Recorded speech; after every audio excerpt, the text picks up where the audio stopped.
ਸਤਨਾਮ ਕਰਤਾ ਪੁਰਖ ਨਿਰਭਉ ਨਿਰਵੈਰ ਅਕਾਲ ਮੂਰਤ ਅਜੂਨੀ ਸੈਭੰ ਗੁਰ ਪ੍ਰਸਾਦ ਜਪ। ਆਦ ਸੱਚ ਜੁਗਾਦ ਸੱਚ ਹੈ ਵੀ ਸੱਚ ਨਾਨਕ ਹੋਸੀ ਵੀ ਸੱਚ।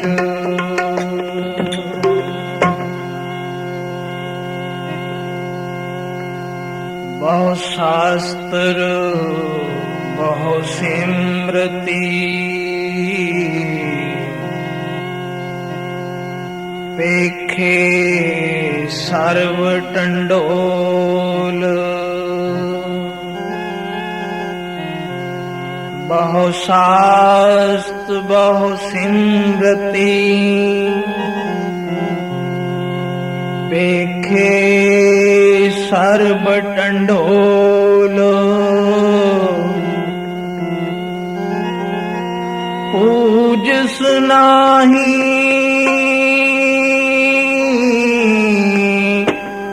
ਹਰ ਹਰੇ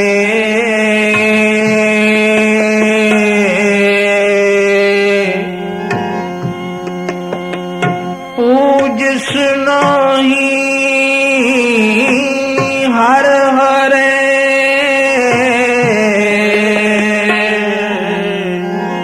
ਨਾਨਕ ਨਾਮ ਅਮੋਲ।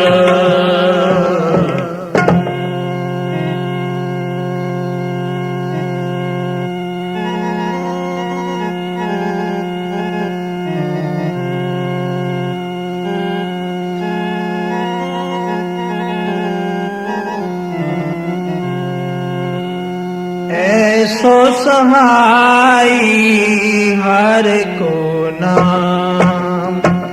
ऐसो सहाई हर को नाम। ऐसो सहाई हर को नाम। ऐसो सहाई हर को नाम। ऐसो सहाई हर को नाम।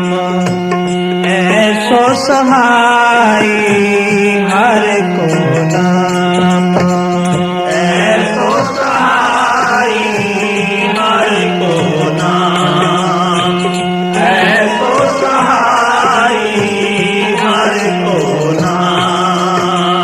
साध संगत पद पूरन काम। साध संगत पद पूरन काम। साध संगत पद पूरन काम।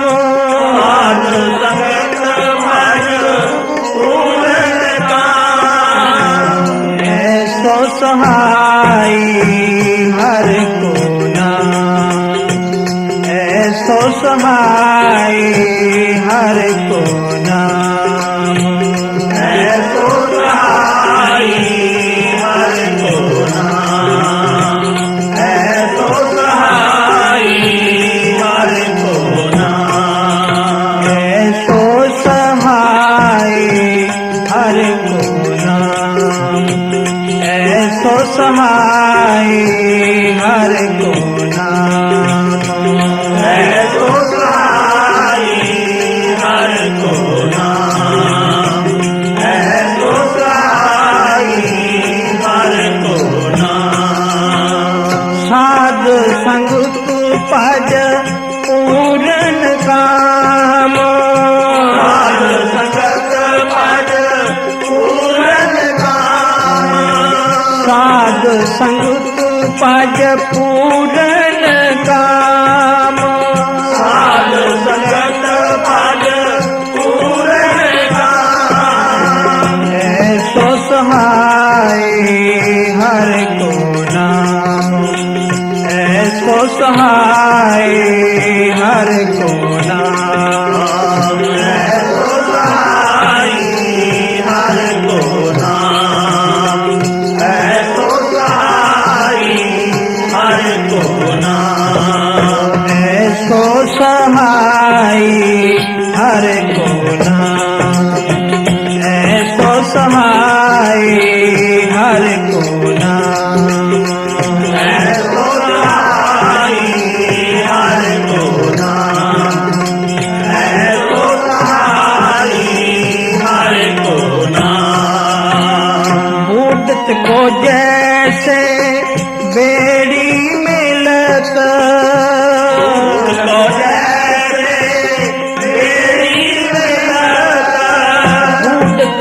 जैसे बेड़ी मिलत, बूढ़त को जैसे बेड़ी मिलत, बूझत दीपक मिलत तिलत, दीपक मिलत तिलत, बूझत दीपक मिलत तिलत,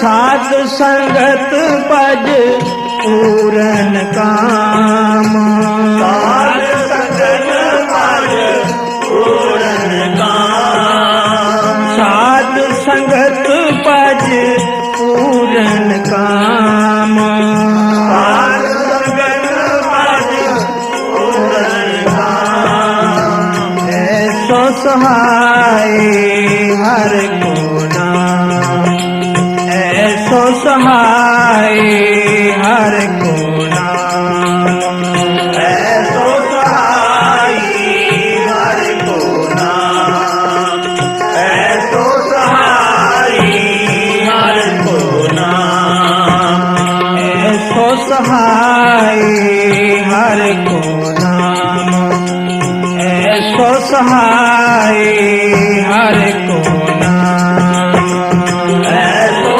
सहाय हर को नाम, ऐसो सहाय हर को नाम। जलत अग्नि मिलत नीर, जलत अग्नि मिलत नीर, जैसे बारक मुख है खीर, जैसे बारक मुख है खीर, जलत अग्नि मिलत नीर, अग्नि मिलत नीर, जैसे बारक मुख है खीर,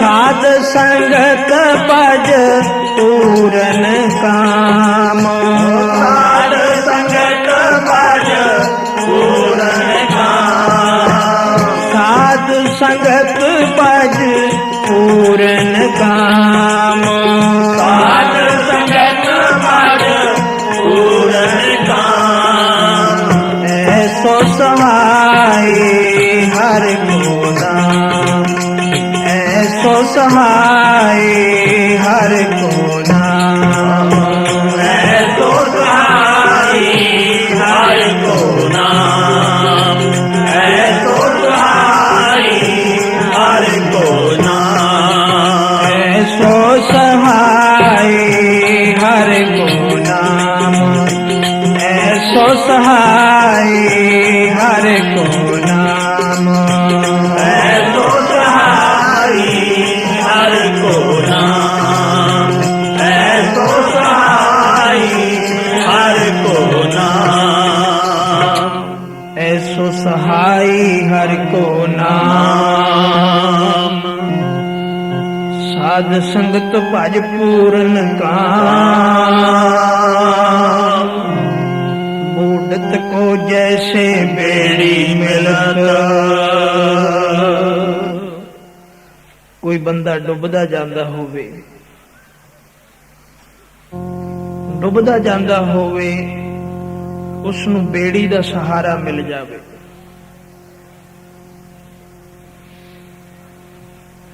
ਤਾਂ ਉਸ ਦਾ ਮਨ ਕਿੰਨਾ ਖੁਸ਼ ਹੁੰਦਾ ਹੈ। ਜਿਸ ਦੀ ਜ਼ਿੰਦਗੀ ਬਚ ਗਈ, ਸਤਿਗੁਰੂ ਜੀ ਹੋਰਨਾਂ ਚੀਜ਼ਾਂ ਦੇ ਪ੍ਰਮਾਣ ਦੇ ਕੇ ਦੱਸਦੇ ਨੇ, ਐਸੋ ਸਹਾਈ ਹਰ ਕੋ ਨਾਮ, ਸਾਧ ਸੰਗਤ ਭਜ ਪੂਰਨ ਕਾਮ। ਕਿ ਨਾਮ ਇਸੇ ਤਰ੍ਹਾਂ ਸਹਾਇਤਾ ਕਰਦਾ ਹੈ, ਜੋ ਸਾਧ ਸੰਗਤ ਦੇ ਰਾਹੀਂ ਹੋ ਕੇ ਨਾਮ ਜਪਦਾ ਹੈ, ਸੰਤਾਂ ਦੀ ਸੰਗਤ ਦੇ ਵਿੱਚ ਜਾਂਦਾ ਹੈ, ਸਤਿਗੁਰੂ ਦੀ ਸ਼ਰਨ ਤੱਕਦਾ ਹੈ। ਸੰਤ ਕਿੱਥੇ ਵਸਦੇ ਨੇ? ਸਤਿਗੁਰੂ ਦੀ ਸ਼ਰਨ ਵਿੱਚ। ਸੰਤ ਕੀ ਕਰਦੇ ਨੇ? ਨਾਮ ਜਪਦੇ ਨੇ। ਐਸੇ ਵੀ ਹਨ ਜੋ ਜਪਦੇ ਹਨ ਪਰ ਜਪਾਉਂਦੇ ਨਹੀਂ। ਆਪ ਜਪਦੇ ਹਨ ਪਰ ਹੋਰਨਾਂ ਨੂੰ ਜਪਾਉਂਦੇ ਨਹੀਂ। ਇੱਕ ਐਸੇ ਵੀ ਹਨ ਜਿਹੜੇ ਜਪਾਉਂਦੇ ਹਨ ਪਰ ਆਪ ਨਹੀਂ ਜਪਦੇ। ਗੁਰੂ ਨਾਨਕ ਸੱਚੇ ਪਾਤਸ਼ਾਹ ਜੀ ਆਖਦੇ ਨੇ,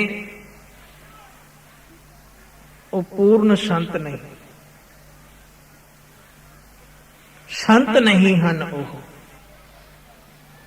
ਮੈਨੂੰ ਕਿਹੜੇ ਸੰਤ ਚੰਗੇ ਲੱਗਦੇ ਐ, ਕਿਹੜੇ ਸਾਧੂ ਚੰਗੇ ਲੱਗਦੇ ਐ, ਕਿਹੜੇ ਗੁਰਸਿੱਖ ਚੰਗੇ ਲੱਗਦੇ ਐ? ਸਤਿਗੁਰੂ ਜੀ ਆਪਣੀ ਬਾਣੀ ਵਿੱਚ ਦੱਸਦੇ ਨੇ ਕਿ ਜੋ ਆਪ ਜਪੈ ਅਵਰਹ ਨਾਮ ਜਪਾਵੈ। ਜਿਹੜੇ ਆਪ ਵੀ ਜਪਦੇ ਨੇ, ਦੂਜਿਆਂ ਨੂੰ ਵੀ ਜਪਾਉਂਦੇ ਨੇ, ਉਹ ਸੰਤ, ਉਹ ਸੱਜਣ, ਉਹ ਗੁਰਮੁਖ, ਉਹ ਭਗਤ, ਉਹ ਗੁਰਸਿੱਖ ਮੈਨੂੰ ਪਿਆਰੇ ਲੱਗਦੇ ਨੇ। ਉਹ ਪ੍ਰਵਾਨ ਨੇ, ਉਹ ਨਾਮ ਜਪਦੇ ਨੇ, ਉਹ ਨਾਮ ਦੀ ਮਹਿਮਾ ਵਰਣਨ ਕਰਦੇ ਨੇ।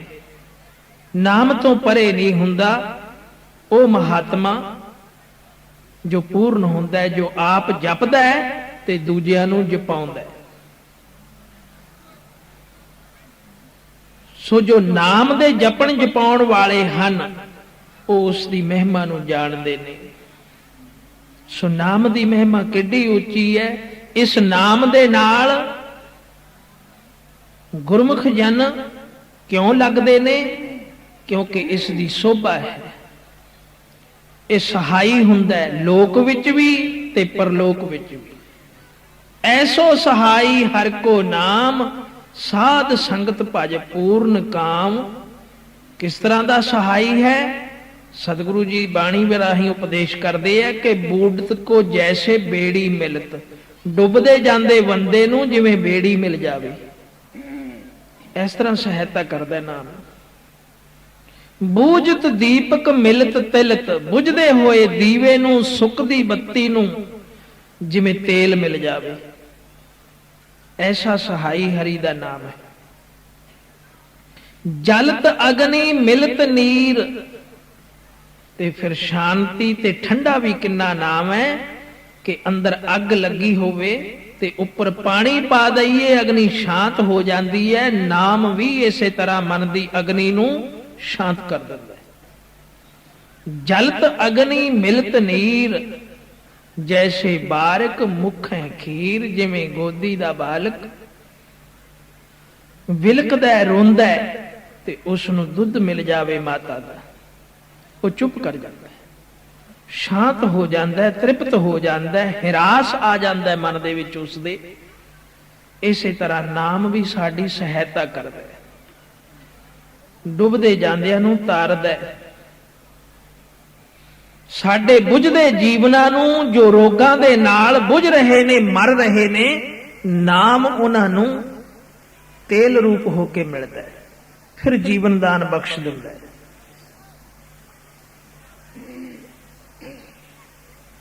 ਜਲਤ ਅਗਨੀ ਮਿਲਤ ਨੀਰ, ਜੈਸੇ ਬਾਰਕ ਮੁਖ ਹੈ ਖੀਰ। ਜੈਸੇ ਰਣ ਮੈਂ ਸਖਾ ਭਰਾਤ, ਰਣ ਦੇ ਵਿੱਚ ਲੜਦੇ ਨੂੰ ਥੱਕ ਜਾਵੇ, ਹਾਰ ਹੁੰਦੀ ਦਿਸੇ ਕੋਈ ਭਰਾਤਾ, ਸਖਾ ਭਰਾਤ। ਸਤਿਗੁਰੂ ਜੀ ਆਖਦੇ ਆ ਉੱਥੇ ਭਰਾ ਬਣ ਕੇ ਕੋਈ ਖੜ ਜਾਵੇ, ਮਦਦ ਕਰ ਦੇਵੇ ਤਾਂ ਕਿੱਡੀ ਖੁਸ਼ੀ ਹੁੰਦੀ ਹੈ ਸੂਰਮੇ ਨੂੰ। ਆਖਿਆ ਜਦੋਂ ਬੰਦਾ ਆਪਣੇ ਜੀਵਨ ਤੋਂ ਹਾਰਦਾ ਜਾਂਦਾ ਹੈ ਤੇ ਜੇ ਉਸ ਨੂੰ ਨਾਮ ਪ੍ਰਾਪਤ ਹੋ ਜਾਵੇ, ਮਨ ਨੂੰ ਐਡਾ ਸੁਖ ਹੋ ਜਾਂਦਾ ਹੈ। ਜੈਸੇ ਰਣ ਮੈਂ ਸਖਾ ਭਰਾਤ, ਜੈਸੇ ਭੁੱਖੇ ਭੋਜਨ ਮਾਤ, ਜਿਵੇਂ ਭੁੱਖੇ ਨੂੰ ਰੋਟੀ ਮਿਲ ਜਾਵੇ, ਭੁੱਖੇ ਬੰਦੇ ਨੂੰ ਅੰਨ ਮਿਲ ਜਾਵੇ ਤਾਂ ਉਸ ਦਾ ਮਨ ਤ੍ਰਿਪਤ ਹੋ ਜਾਂਦਾ ਹੈ, ਖੁਸ਼ ਹੋ ਜਾਂਦਾ ਹੈ। ਭੁੱਖ ਲੱਗੀ ਹੋਵੇ, ਭੋਜਨ ਨਾ ਮਿਲੇ ਤਾਂ ਫਿਰ ਕਿੱਡਾ ਦੁੱਖ ਹੁੰਦਾ ਹੈ। ਭੋਜਨ ਦੀ ਖਾਤਰ ਕਿੰਨਾ ਕੁਝ ਕਰਨਾ ਪੈਂਦਾ ਹੈ ਇਸ ਪੇਟ ਦੇ ਲਈ। ਆਖਿਆ ਨਾਮ ਸਾਡੀ ਉਸੇ ਤਰ੍ਹਾਂ ਤ੍ਰਿਪਤੀ ਕਰਦਾ ਹੈ। ਜੈਸੇ ਰਣ ਮੈਂ ਸਖਾ ਭਰਾਤ, ਜੈਸੇ ਭੂਖੇ ਭੋਜਨ ਮਾਤ।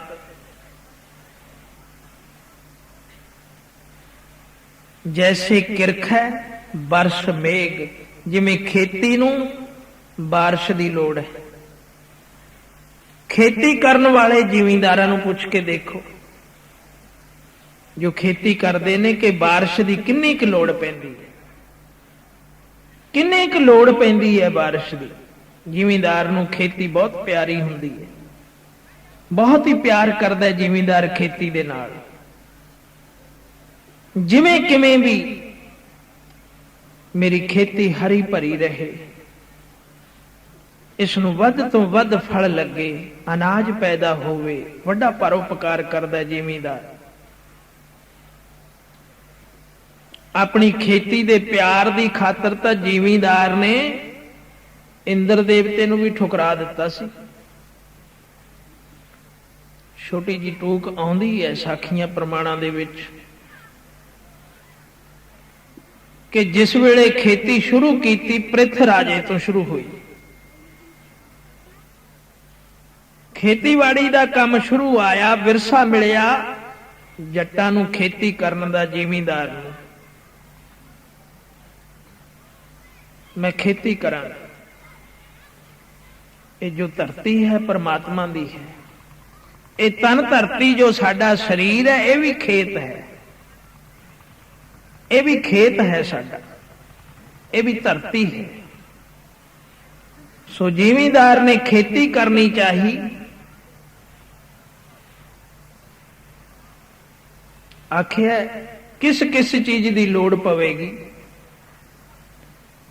ਕਹਿਣ ਲੱਗਾ ਜੀ ਸਭ ਤੋਂ ਜ਼ਿਆਦਾ ਜ਼ਰੂਰਤ ਤਾਂ ਪਾਣੀ ਦੀ ਹੈ,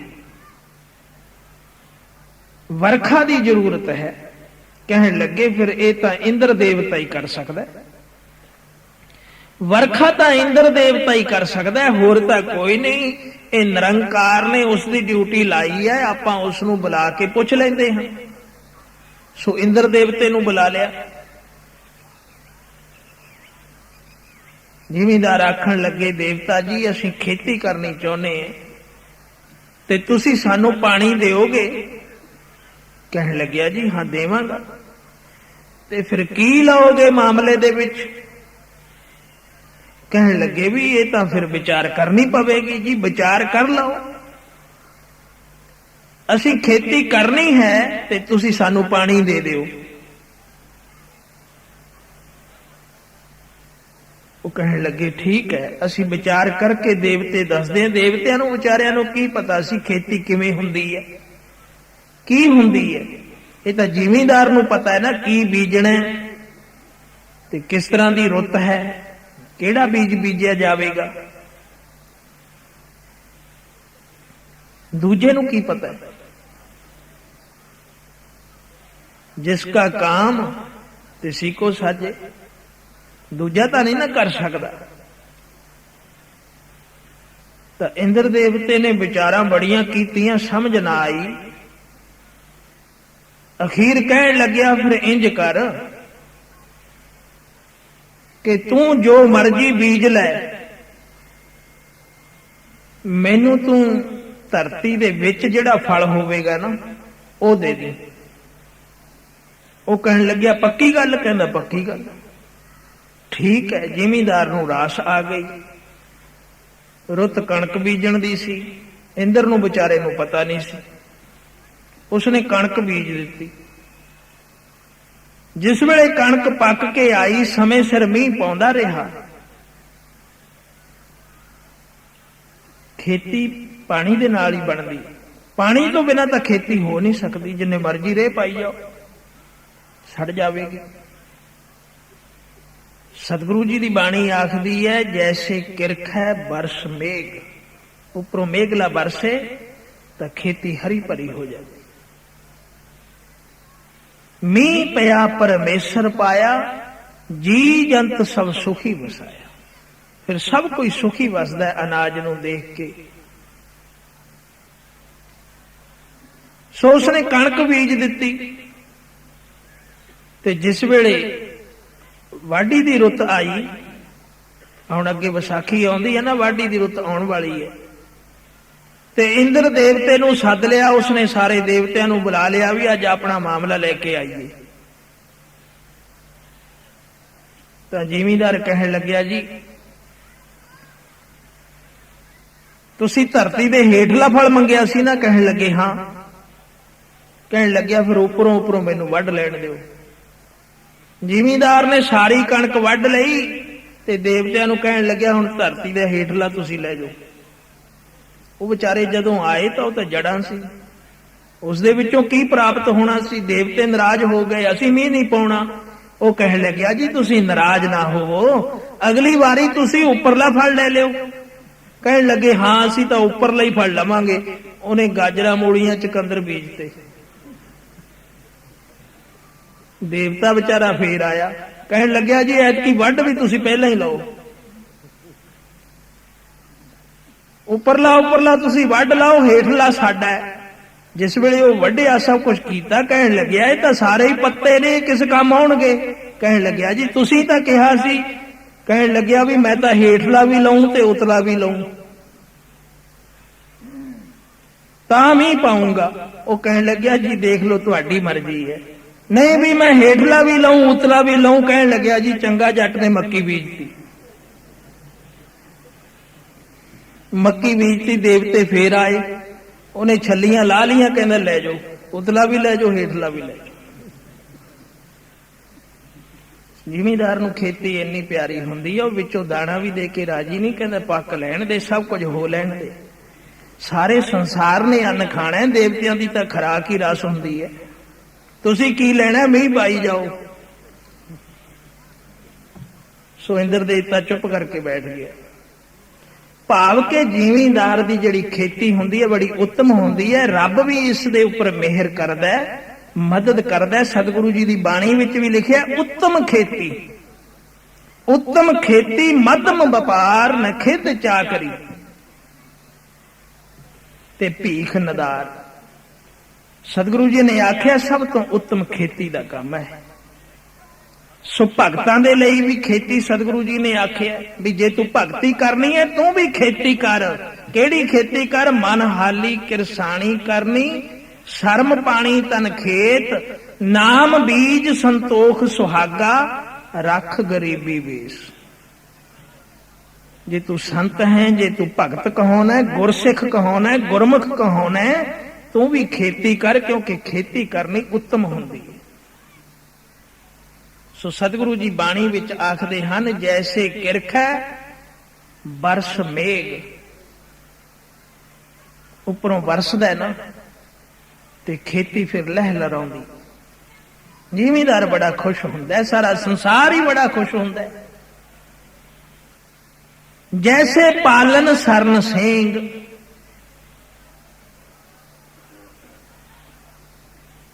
ਬਰਸਾਤ ਦੀ ਰੁੱਤ ਦੇਖ ਕੇ, ਮੀਂਹ ਵਰਦਾ ਦੇਖ ਕੇ ਜਿਸ ਤਰ੍ਹਾਂ ਜ਼ਿਮੀਂਦਾਰ ਖੁਸ਼ ਹੁੰਦਾ ਹੈ, ਸਹਾਇਤਾ ਹੁੰਦੀ ਹੈ, ਉਸੇ ਤਰ੍ਹਾਂ ਦਾ ਨਾਮ ਵੀ ਸਾਡੀ ਸਹਾਇਤਾ ਕਰਦਾ ਹੈ, ਪਲ ਪਲ ਸਹਾਇਤਾ ਕਰਦਾ ਹੈ। ਜੈਸੇ ਪਾਲਨ ਸਰਨ ਸਿੰਘ, ਜਿਵੇਂ ਸ਼ੇਰ ਦੀ ਸਰਨ ਪਿਆ, ਕਿਸੇ ਦਾ ਡਰ ਨਹੀਂ ਰਹਿੰਦਾ। ਸ਼ੇਰ ਦੀ ਸਰਨ ਵਿੱਚ ਜੋ ਆ ਜਾਵੇ ਉਸ ਨੂੰ ਗਿੱਦੜਾਂ ਦਾ ਕੀ ਡਰ। ਸਤਿਗੁਰੂ ਦੀ ਸ਼ਰਨ ਵਿੱਚ ਜਿਹੜਾ ਆ ਗਿਆ ਉਸ ਨੂੰ ਜਮਾਂ ਦਾ ਡਰ ਨਹੀਂ ਰਹਿੰਦਾ। ਨਾਮ ਐਸਾ ਸਾਈ ਹੁੰਦਾ ਜੋ ਨਾਮ ਦੀ ਸ਼ਰਨ ਵਿੱਚ ਆ ਗਿਆ। ਜੈਸੇ ਕਿਰਖੈ ਬਰਸ ਮੇਘ, ਜੈਸੇ ਪਾਲਨ ਸਰਨ ਸਿੰਘ, ਗਰੜ ਮੁਖ ਨਹੀਂ ਸਰਪ ਤਰਾਸ। ਸਤਿਗੁਰੂ ਜੀ ਕਹਿੰਦੇ ਆ ਗਾਰੜੂ ਹੋਵੇ, ਮੁਖ ਵਿੱਚ ਗਰੜ ਮੰਤਰ ਹੋਵੇ ਤੇ ਸੱਪ ਦਾ ਕੀ ਡਰ ਹੈ।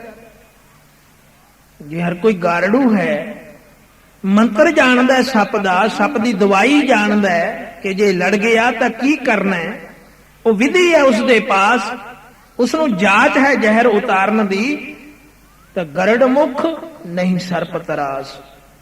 ਸੂਆ ਪਿੰਜਰ ਨਹੀਂ ਖਾਏ ਬਲਾਸ। ਜੇ ਤੋਤਾ ਸੂਆ ਤੋਤੇ ਨੂੰ ਆਖੇ, ਜੇ ਤੋਤਾ ਪਿੰਜਰੇ ਵਿੱਚ ਹੋਵੇ ਤੇ ਉਸ ਨੂੰ ਬਿੱਲੇ ਦਾ ਡਰ ਨਹੀਂ, ਖਾ ਨਹੀਂ ਸਕਦਾ, ਉਸ ਨੂੰ ਬਚ ਜਾਂਦਾ ਹੈ। ਜਿਸ ਦੇ ਮੁਖ ਵਿੱਚ ਨਾਮ ਹੋਵੇ ਉਸ ਨੂੰ ਕੋਈ ਜ਼ਹਿਰ ਨਹੀਂ ਚੜ ਸਕਦੀ, ਉਸ ਨੂੰ ਕੋਈ ਮਾਇਆ ਛਲ ਨਹੀਂ ਕਰ ਸਕਦੀ, ਉਸ ਨੂੰ ਆਦ ਵਿਆਦ ਉਪਾਦ ਰੋਗ ਨਹੀਂ ਲੱਗ ਸਕਦੇ।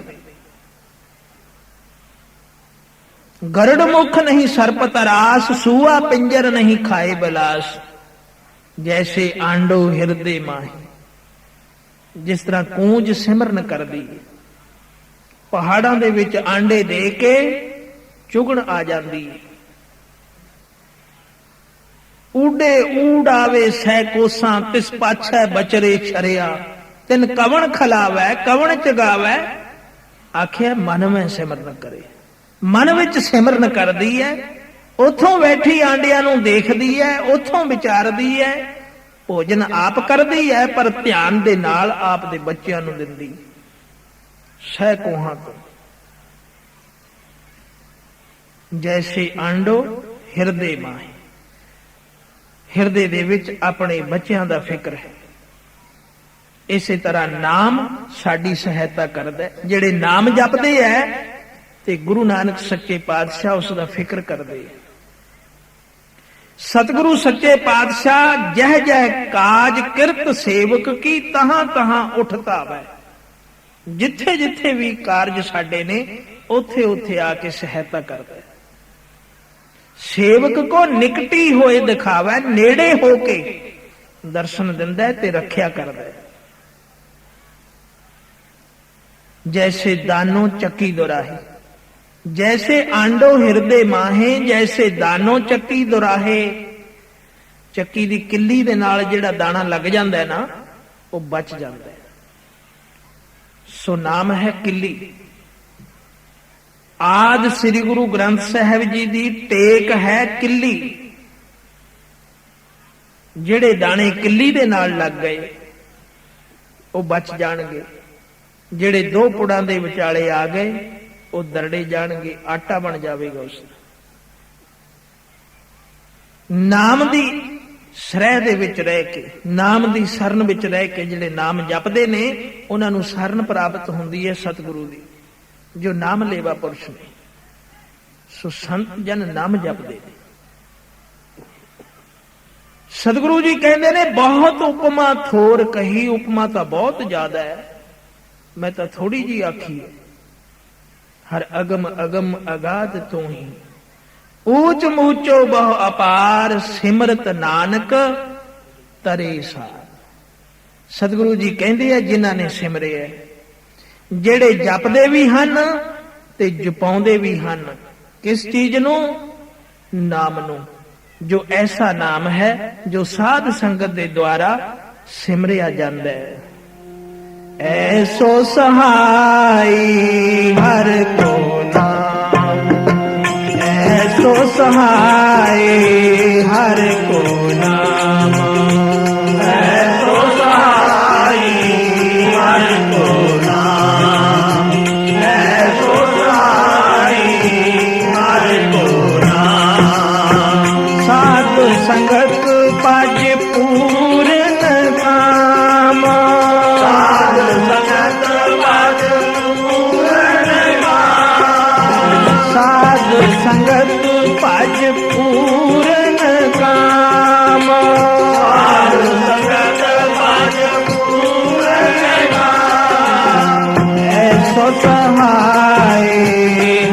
को नाम, ऐसो सहाय हर को नाम, ऐसो सहाय हर को नाम, ऐसो सहाय हर को नाम, ऐसो सहाय हर को नाम, ऐसो सहाय हर को नाम, ऐसो सहाय हर को नाम, ऐसो सहाय हर को नाम। साधु संगत भज पूरन काम, साधु संगत भज पूरन काम, साधु संगत भज पूरन काम, साधु संगत भज पूरन काम, ऐसो सहाय हर को नाम, ऐसो सहाय हर को नाम, ऐसो सहाय हर को नाम, ऐसो सहाय हर को नाम, ऐसो सहाय हर को नाम। ऐसी सहायता करदा नाम साडी, जो भी साध संगत राही हो के जपदा है, सतगुरु ਦੀ शरण ਵਿੱਚ ਆ ਕੇ ਜਪਦਾ ਹੈ। ਨਾਮ ਜਪਣ ਵਾਲਿਆਂ ਦੀਆਂ ਭਾਵਨਾ ਸਦਾ ਪੂਰੀਆਂ ਹੋਈਆਂ ਨੇ। ਨਾਮਦੇਵ ਨੇ ਨਾਮ ਜਪਿਆ, ਤਰਲੋਚਨ ਨੇ ਨਾਮ ਜਪਿਆ, ਕਬੀਰ ਭਗਤ ਜੀ ਨੇ ਨਾਮ ਜਪਿਆ, ਮਹਾਂਪੁਰਖ ਰਵਿਦਾਸ ਜੀ ਨੇ ਨਾਮ ਜਪਿਆ। ਸਤਿਗੁਰੂ ਜੀ ਦੇ ਆਖਦੇ ਨੇ नाम जपो जी ऐसे ऐसे, दो बारी आख्या ऐसे ऐसे। क्यों आख्या दो बारी? कि ध्रुव प्रहलाद जपो हर जैसे। ऐसे जपो जिमें ध्रुव ने जपया, वा ऐसे जपो जिमें प्रहलाद ने जपया। जपया ना नाम दोहां ने, ਤੇ ਫਿਰ ਕਿੱਡੀ ਕਿੱਡੀ ਕੁ ਉਮਰ ਸੀ ਇਹਨਾਂ ਦੀ। ਇਹਨਾਂ ਨੇ ਨਾਮ ਜਪਿਆ ਤੇ ਅੱਜ ਧਰੂ ਅਟਲ ਹੈ। 5 ਬਰਖ ਕੋ ਅਨਾਥ ਧਰੂ ਬਾਰਿਕ, ਹਰ ਸਿਮਰਤ ਅਮਰ ਅਟਾਰੇ। 5 ਵਰਸ਼ ਦਾ ਸੀ। 5 ਸਾਲ ਦੇ ਬੱਚੇ ਨੂੰ ਕੀ ਸੋਝੀ ਹੁੰਦੀ, ਪਰ ਨਾਮ ਦਾ ਪ੍ਰਤਾਪ ਦੇਖੋ ਕਿ ਅਟਲ ਪਦਵੀ ਪ੍ਰਾਪਤ ਹੋ ਗਈ। नाम जपो जी ऐसे जिमें ध्रुव ने जपिया, वा ऐसे जिमें प्रहलाद ने जपिया। प्रहलाद 9 साल का सी, छोटी छोटी उम्र सी दोनों की। ध्रुव ने जपिया, अटल पदवी प्राप्त कर लई, ते प्रहलाद ने जपिया, राक्षस उसनूं मार नहीं सकिया। थम पाड़ प्रगटियो न, थम दे विचों नरसिंह रूप होके निकलिया ते प्रहलाद दी रखिया कीती, आपदे भगत दी जय जयकार करवा दित्ती। यह है भगती, ये संपूर्ण संत। जे को बचन कमावे संतन का, सो गुर प्रसादी तरीए। सतगुरु जी आखदे है, जे जपण जपाउण वाले संतां दा कोई बचन मन लवे, जपण जपाउण वाले गुरमुखां गुरसिखां दा कोई बचन मन लवे, वो गुरु दी किरपा नाल तर जांदा है। उस दीयां सारियां भावना पूरीਆਂ ਹੁੰਦੀਆਂ। संत समूह अनेक मती के, गुरसिखां दे विच ही हो के वरतदा सतगुरु। एक दूजे दे राही होके वरतदे है गुरु नानक सच्चे पातशाह। राजा सगर सी, जो पुत्र दे लई तरसदा सी। पुत्र नहीं सी उसदे।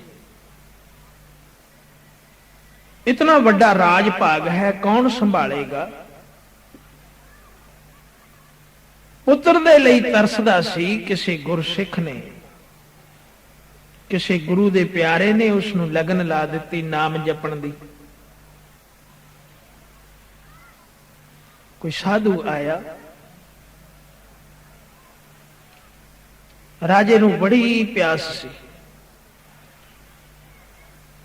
ਕੋਈ ਸੰਤ ਆਇਆ ਇਸ ਦੇ ਘਰ ਵਿੱਚ, ਮਹਿਲਾਂ ਦੇ ਵਿੱਚ ਬੜਾ ਸਤਿਕਾਰ ਕੀਤਾ ਰਾਜੇ ਸਗਰ ਨੇ। ਸੰਤ ਹਨ, ਮਹਾਜਨ ਹਨ, ਸਤਿਗੁਰੂ ਦੇ ਪਿਆਰ ਵਾਲੇ ਹਨ, ਇਹਨਾਂ ਦੀ ਸੇਵਾ ਕਰਨੀ ਚਾਹੀਦੀ।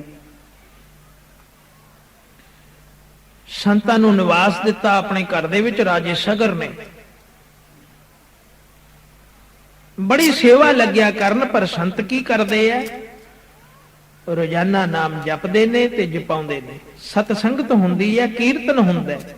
ਉਹ ਨਾਮ ਦੀ ਮਹਿਮਾ ਵਰਣਨ ਕਰਕੇ ਦੱਸਦੇ ਨੇ ਕਿ ਨਾਮ ਜਪ ਕੇ ਸਾਰੇ ਤਰ ਗਏ। ਸਤਿਗੁਰੂ ਜੀ ਦੀ ਬਾਣੀ ਆਖਦੀ ਹੈ, ਜਿਨ ਜਿਨ ਨਾਮ ਧਿਆਇਆ ਤਿਨ ਕੇ ਕਾਜ ਸਰੇ।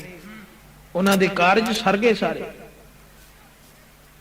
ਜਿਨ ਜਿਨ ਨਾਮ ਧਿਆਇਆ ਤਿਨ ਕੇ ਕਾਜ ਸਰੇ। ਹਰ ਗੁਰ ਪੂਰਾ ਆਰਾਧਿਆ ਦਰਗਹਿ ਸੱਚ ਖਰੇ। ਉਹ ਦਰਗਾਹ ਦੇ ਵਿੱਚ ਖਰੇ ਉਤਰੇ।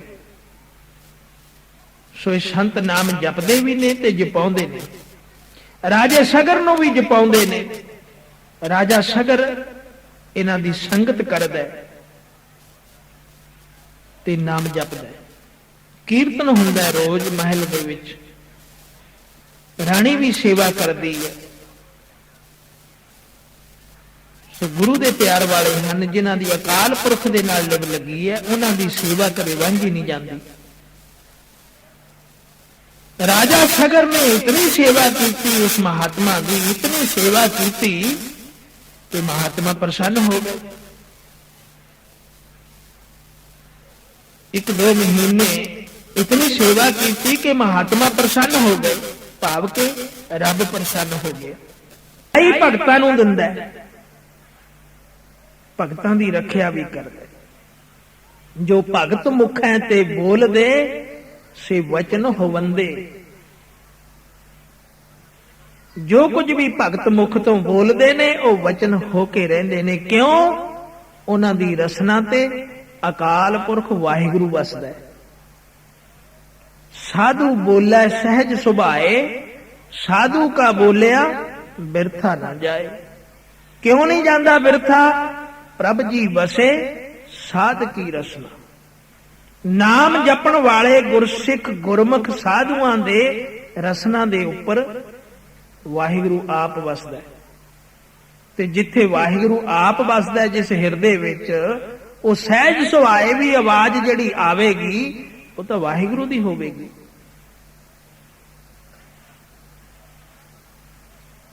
ਸੋ 2 ਮਹੀਨੇ ਰਾਜੇ ਸਗਰ ਨੇ ਮਹਾਤਮਾ ਦੀ ਸੇਵਾ ਕੀਤੀ। ਮਹਾਤਮਾ ਪ੍ਰਸੰਨ ਹੋ ਗਏ। ਜੋ ਵੀ ਸਾਧੂ ਦੇ ਨਾਲ ਮਿਲ ਕੇ ਉਸ ਸਾਈਂ ਦੀ ਸਿਫਤ ਕਰਦਾ ਹੈ, ਅਕਾਲ ਪੁਰਖ ਦੀ ਸਿਫਤ ਕਰਦਾ ਹੈ, ਸੰਤ ਜਨ ਉਸ ਤੇ ਪ੍ਰਸੰਨ ਹੋ ਜਾਂਦੇ ਆ। ਹੋਰ ਕਿਸੇ ਕਰਮ ਤੇ ਪ੍ਰਸੰਨ ਨਹੀਂ ਹੁੰਦੇ। ਗੁਰਸਿੱਖਾਂ ਦੀ ਪ੍ਰਸੰਨਤਾ ਜੇ ਲੈਣੀ ਹੈ, ਗੁਰੂ ਪਿਆਰਿਆਂ ਦੀ ਜੇ ਪ੍ਰਸੰਨਤਾ ਲੈਣੀ ਹੈ ਤੇ ਨਾਮ ਜਪੋ, ਸਤ ਸੰਗਤ ਕਰੋ, ਸੇਵਾ ਕਰੋ, ਅਕਾਲ ਪੁਰਖ ਦੀ ਸਿਫਤ ਕਰੋ। ਤੇ ਜੋ ਅਕਾਲ ਪੁਰਖ ਦੇ ਇੱਕ ਮਿਕ ਨਾਲ ਹੋਏ ਨੇ ਉਹ ਆਪੇ ਪ੍ਰਸੰਨ ਹੋ ਜਾਂਦੇ। ਸੋ ਰਾਜੇ ਸਗਰ ਦੇ ਉੱਪਰ ਖੁਸ਼ੀ ਆ ਗਈ ਅਕਾਲ ਪੁਰਖ ਵਾਹਿਗੁਰੂ ਦੀ। ਤੇ ਉਹਨਾਂ ਨੇ ਮਹਾਤਮਾ ਨੂੰ ਦਿੱਤਾ ਹੁਕਮ ਕਿ ਇਸ ਦੀ ਆਸ ਪੂਰੀ ਕਰ ਦਿਓ। ਇਸਨੇ ਸਿਮਰਨ ਕੀਤਾ, ਇੱਕ ਮਨ ਚਿੱਤ ਹੋ ਕੇ ਆਰਾਧਿਆ। ਸੰਤ ਜਨੋ ਬਚਨ ਕਰ ਦਿਓ, ਇਸ ਨੂੰ ਬਚਨ ਕਰ ਦਿਓ, ਦੇ ਦਿਓ ਬਚਨ ਜੋ ਮੰਗਦਾ ਹੈ। ਰਜਾ ਦੇ ਵਿੱਚ ਰਹਿਣ ਵਾਲੇ ਸੰਤ ਮਹਾਪੁਰਸ਼ ਕਦੇ ਅਕਾਲ ਪੁਰਖ ਵਾਹਿਗੁਰੂ ਦੀ ਰਜਾ ਚੋਂ ਬਾਹਰ ਨਹੀਂ ਜਾਂਦੇ।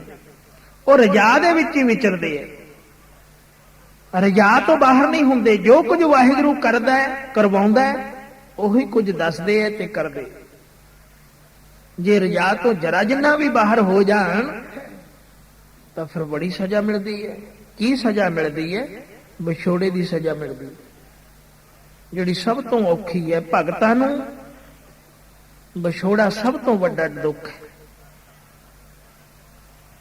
ਉਹ ਰਜਾ ਚੋਂ ਬਾਹਰ ਨਹੀਂ ਜਾਂਦੇ, ਰਜਾ ਦੇ ਵਿੱਚ ਰਹਿੰਦੇ ਆ। ਜੋ ਉਹਨਾਂ ਨੂੰ ਹੁਕਮ ਹੁੰਦਾ ਉਹੋ ਹੀ ਕੁਝ ਕਹਿੰਦੇ ਆ, ਕਿਉਂਕਿ ਉਹ ਪ੍ਰਮਾਤਮਾ ਦਾ ਕਹਿਣਾ ਹੁੰਦਾ। ਫਰੀਦ ਜੀ ਨੂੰ ਜਿਸ ਵੇਲੇ ਲੋਕਾਂ ਨੇ ਆ ਕੇ ਬੇਨਤੀ ਕੀਤੀ, ਤੁਸੀਂ ਭਗਤ ਹੋ, ਤੁਸੀਂ ਮਹਾਪੁਰਖ ਹੋ, ਸਾਈਂ ਦੇ ਨਾਲ ਰੱਤੇ ਹੋ,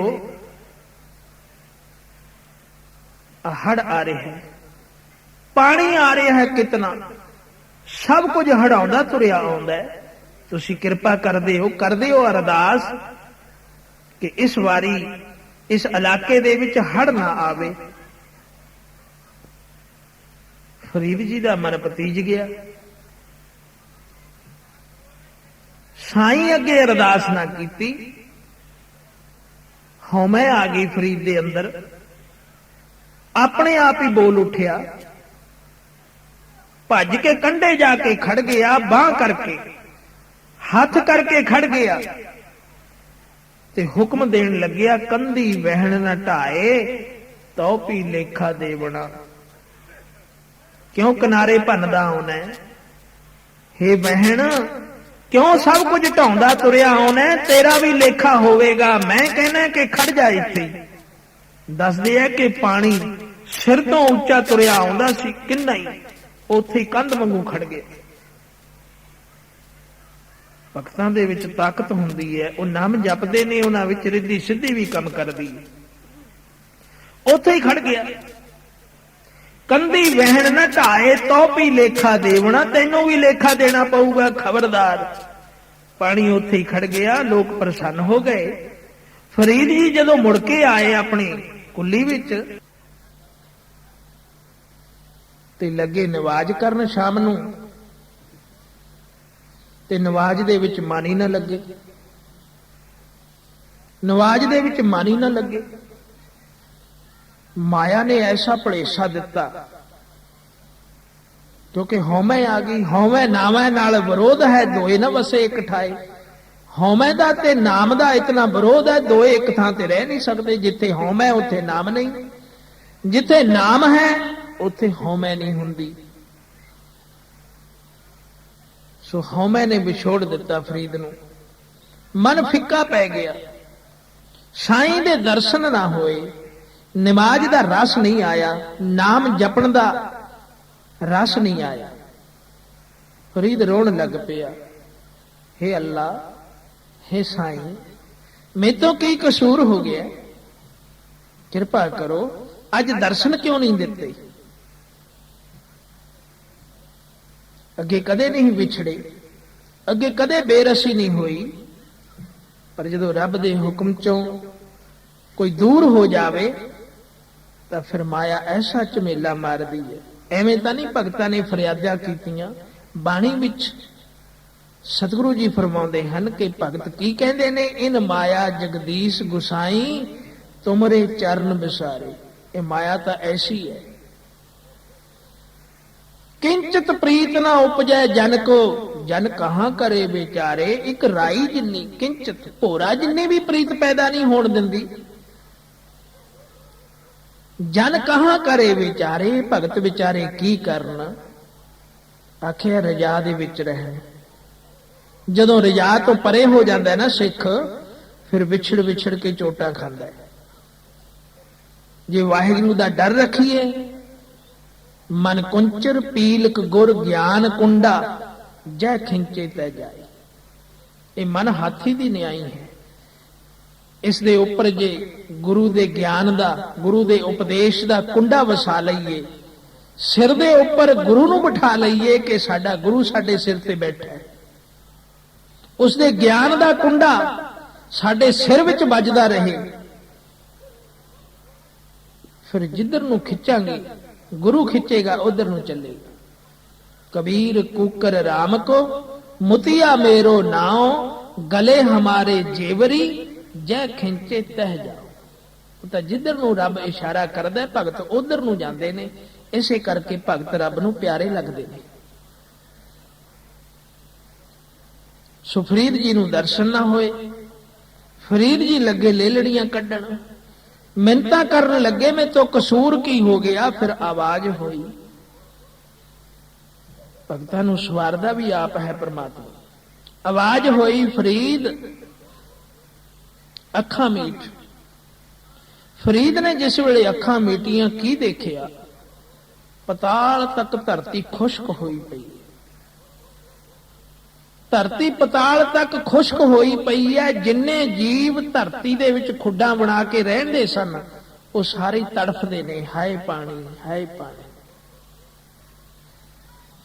ਫਰੀਦ ਇੱਕ ਪਾਸੇ ਤਾਂ ਲੋਕਾਂ ਦੀ ਬੇਨਤੀ ਮੰਨ ਲਈ, ਉਹ ਵੀ ਜੀਵ ਹਨ ਤੇ ਉਹ ਵੀ ਜੀਵ ਹਨ। ਇਹ ਲੇਖਾ ਤਾਂ ਇਸੇ ਤਰ੍ਹਾਂ ਚੱਲਦਾ ਹੈ, ਕਿਸੇ ਦੀ ਮੌਤ ਹੋਣੀ ਹੈ ਤੇ ਕਿਸੇ ਨੂੰ ਜੀਵਨ ਮਿਲਣਾ। ਤੈਂ ਇਹਨਾਂ ਗੱਲਾਂ ਦੇ ਵਿੱਚੋਂ ਕੀ ਲੈਣਾ ਸੀ। ਇੱਕ ਪਾਸੇ ਤੂੰ ਇੱਕ ਪਿੰਡ ਨੂੰ ਬਚਾ ਲਿਆ ਤੇ ਦੂਜੇ ਪਾਸੇ ਆ ਇੰਨੇ ਜੀਵ ਜਿਹੜੇ ਤੜਫਦੇ ਨੇ, ਇਹਨਾਂ ਦੀ ਰੱਖਿਆ ਹੁਣ ਕਿਵੇਂ ਹੋਵੇਗੀ। ਫਰੀਦ ਨੇ ਹੱਥ ਜੋੜੇ ਜੀ। ਫਿਰ ਇਹ ਲੋਕ ਕਹਿਣ ਲੱਗੇ ਤੂੰ ਇਹਨਾਂ ਨੂੰ ਨਾਮ ਜਪਾ, ਰੱਬ ਦੀ ਰਜ਼ਾ ਦੇ ਵਿੱਚੋਂ ਦੂਰ ਨਾ ਕਰ। ਕਿਸੇ ਵੇਲੇ ਜਦੋਂ ਗੁਰੂ ਦੇ ਅੱਗੇ ਸੇਵਾ ਕੀਤੀ ਸੀ, ਪ੍ਰਵਾਨ ਹੋਇਆ ਸੀ, ਉਦੋਂ ਕੀ ਆਖਿਆ ਸੀ ਤੈਂ, ਭੀਜੋ ਸੀਜੋ ਕੰਬਲੀ ਅੱਲੋ ਵਰਸੈ ਮੇਹੋ, ਜਾਏ ਮਿਲਾ ਤਿਨ ਸੱਜਣਾ ਟੁੱਟੇ ਲਾਹੀ ਨਾਹੀ ਨੇਹੋ। ਉਦੋਂ ਤਾਂ ਤੂੰ ਇੰਜ ਆਖਿਆ ਸੀ ਕਿ ਮੀਂਹ ਵੀ ਪੈਂਦਾ ਰਹੇ ਕਿਉਂਕਿ ਰੱਬ ਦੀ ਰਜ਼ਾ ਹੈ, ਤੇ ਕੰਬਲੀ ਵੀ ਬੇਸ਼ੱਕ ਭਿੱਜ ਜਾਵੇ ਪਰ ਮੇਰੀ ਪ੍ਰੀਤ ਨਾ ਟੁੱਟੇ। ਅੱਜ ਕੀ ਰੱਬ ਬਣ ਕੇ ਨਾ ਕਰ, ਮੇਰਾ ਨਾਮ ਜਪਾ। ਜਿਹੜੇ ਭਗਤ, ਜਿਹੜੇ ਗੁਰਸਿੱਖ, ਜਿਹੜੇ ਸੰਤ ਉਸ ਦੇ ਨਾਮ ਨੂੰ ਮੁੱਖ ਰੱਖ ਕੇ ਲੋਕਾਂ ਦੇ ਵਿੱਚ ਵਿਚਰਦੇ ਨੇ, ਦੇ ਪਰਥਾਏ ਤਾਂ ਕਬੀਰ ਜੀ ਨੇ ਆਖਿਆ, ਕਬੀਰ ਸੇਵਾ ਕੋ ਦੋਏ ਭਲੇ, ਇੱਕ ਸੰਤ ਇੱਕ ਰਾਮ। ਰਾਮ ਜੋ ਦਾਤਾ ਮੁਕਤ ਕਾ, ਸੰਤ ਜਪਾਵੈ। ਸੰਤ ਨਾਮ ਜਪਾਉਂਦੇ ਨੇ, ਜਿਹੜੇ ਜਪਦੇ ਵੀ ਨੇ ਤੇ ਜਪਾਉਂਦੇ ਨੇ, ਤੇ ਨਿਰੰਕਾਰ ਉਹਨਾਂ ਦੀ ਵਡਿਆਈ ਕਰਵਾਉਂਦਾ ਹੈ। ਵਡਿਆਈ ਭਗਤ ਜਨਾਂ ਕੋ ਦਿੱਤਿਆਂ ਨੂੰ, ਰਿੱਧ ਸਿੱਧ ਸਭ ਭਗਤਾਂ ਚਰਨੀ ਲਾਗੀ। ਐਸੇ ਮਹਾਪੁਰਸ਼। ਸੋ ਫਰੀਦ ਜੀ ਚਰਨਾਂ ਤੇ ਡਿੱਗ ਪਿਆ। ਜੀ ਮੈਨੂੰ ਬਖਸ਼ੋ, ਮੇਰੇ ਤੋਂ ਗਲਤੀ ਹੋ ਗਈ। ਜਿਉਂ ਭੱਜਿਆ ਦਰਿਆ ਦੇ ਕਿਨਾਰੇ ਫੇਰ ਖੜ ਗਿਆ ਜਾ ਕੇ। ਪਹਿਲਾਂ ਤਾਂ ਕਿਹਾ ਸੀ ਨਾ, ਕੰਧੀ ਬਹਿਣ ਨਾ ਢਾਏ ਤੋ ਵੀ ਲੇਖਾ ਦੇਵਣਾ, ਤੇ ਫਿਰ ਕਹਿੰਦਾ ਜਿੱਧਰ ਰੱਬ ਰਜਾਏ ਵੈਣ ਤਦਾਊ ਗਉ ਕਰੇ। ਉਹ ਪਿਆਰਿਆ, ਜਿੱਧਰ ਰੱਬ ਦੀ ਰਜਾ ਹੈ ਵਗ, ਮੇਰਾ ਹੁਕਮ ਨਾ ਮੰਨ, ਮੈਂ ਕੋਈ ਚੀਜ਼ ਨਹੀਂ। ਤੇ ਫਿਰ ਹੜ ਆ ਗਿਆ। ਲੋਕ ਫਿਰ ਭੱਜੇ ਵਿਚਾਰੇ, ਕਿਤਨੇ ਪਸ਼ੂ ਰੁੜ ਗਏ ਵਿੱਚ, ਬੱਚੇ ਬੁੱਢੇ ਰੁੜ ਗਏ। ਫਰੀਦ ਜੀ ਦੇ ਚਰਨੀ ਪਏ। ਫਰੀਦ ਜੀ ਇਹ ਕੀ ਹੋਇਆ, ਰਾਤ ਤਾਂ ਰੱਖਿਆ ਕਰ ਲਈ ਸੀ ਤੇ ਅੱਜ ਕੀ ਕੀਤਾ। ਕਹਿਣ ਲੱਗਿਆ ਇਹ ਰੱਬ ਦੀ ਰਜਾ ਹੈ, ਜੇ ਤੁਸੀਂ ਬਚਣਾ ਤਾਂ ਨਾਮ ਦੀ ਕਿੱਲੀ ਦੇ ਨਾਲ ਲੱਗ ਜਾਓ। ਪਰਮੇਸ਼ਰ ਦਾ ਨਾਮ ਤੁਹਾਨੂੰ ਬਚਾ ਸਕਦਾ, ਮੈਂ ਨਹੀਂ ਸੀ ਬਚਾ ਸਕਦਾ, ਮੈਂ ਗਲਤ ਹਾਂ। ਤਦੇ ਭਗਤਿਆਂ ਕਾ ਬੋਲਿਆ ਪ੍ਰਵਾਨ ਹੈ। ਜਿਹੜੇ ਇੰਨੀ ਰਜਾ ਦੇ ਵਿੱਚ ਰਹਿੰਦੇ ਨੇ, ਆਪਦੇ ਉੱਪਰ ਦੁੱਖਾਂ ਨੂੰ ਝੱਲ ਲੈਂਦੇ ਨੇ, ਉਹ ਭਗਤ ਪ੍ਰਵਾਨ ਨੇ, ਉਹ ਮਹਾਪੁਰਖ ਪ੍ਰਵਾਨ ਨੇ। ਬਾਬਾ ਬੁੱਢਾ ਜੀ ਵਰਗੇ, ਜਿਨ੍ਹਾਂ ਨੇ ਕਦੇ ਵੀ ਗੁਰੂ ਕਾ ਹੁਕਮ ਨਹੀਂ ਟਾਲਿਆ। ਸੋ ਐਸੇ ਹੀ ਮਹਾਪੁਰਸ਼ ਸਨ। ਰਾਜੇ ਸਗਰ ਦੇ ਘਰ ਗਏ, ਜੋ ਨਾਮ ਜਪਾ ਰਹੇ ਨੇ। ਰਾਜੇ ਨੂੰ ਆਖਦੇ ਐ, ਰਾਜਨ ਐਸੋ ਸਹਾਈ ਹਰ ਕੋ ਨਾਮ, ਐਸੋ ਸਹਾਈ ਹਰ ਕੋ ਨਾਮ, ਐਸੋ ਸਹਾਈ ਹਰ ਕੋ ਨਾਮ, ਐਸੋ ਸਹਾਈ ਹਰ ਕੋ ਨਾਮ, ਐਸੋ ਸਹਾਈ ਹਰ ਕੋ ਨਾਮ, ਐਸੋ ਸਹਾਈ ਹਰ ਕੋ ਨਾਮ, ਐਸੋ ਸਹਾਈ ਹਰ ਕੋ ਨਾਮ, ਐਸੋ ਸਹਾਈ ਹਰ ਕੋ ਨਾਮ, ਐਸੋ ਸਹਾਈ ਹਰ ਕੋ ਨਾਮ। ਸਾਧ ਸੰਗ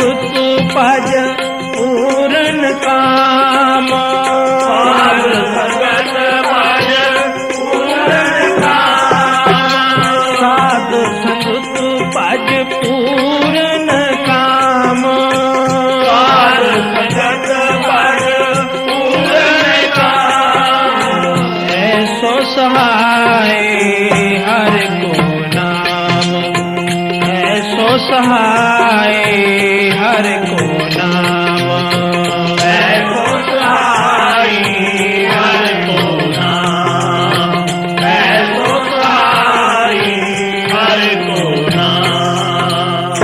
हे राजन, ऐसो सहाय हर को नाम क्यों घबराउंदा है?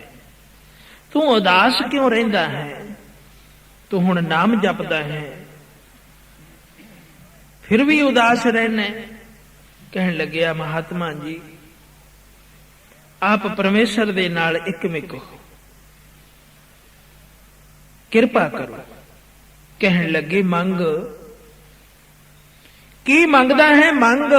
परमेश्वर ने मैनू हुक्म दे दिता है, भावें मैं जानदा हां पर तू अपने मुखों आख, क्योंकि मेरे विच ये हौमे ना आ जावे। तू अपने मुखों आख, परमात्मा तेरे ते प्रसन्न है, और तैनू सब कुछ देवेगा। महात्मा बड़े प्रसन्न देख के राजे ने मत्था टेकिया चरना ते, कहन लग्या जी जे त्रुठे हो तो एक पुत्र दी दात दे दियो। पुत्र नहीं। कहने लगे पुत्र नहीं, पुत्र दी दात चाहिदी है, असीं बड़े प्रसन्न हां,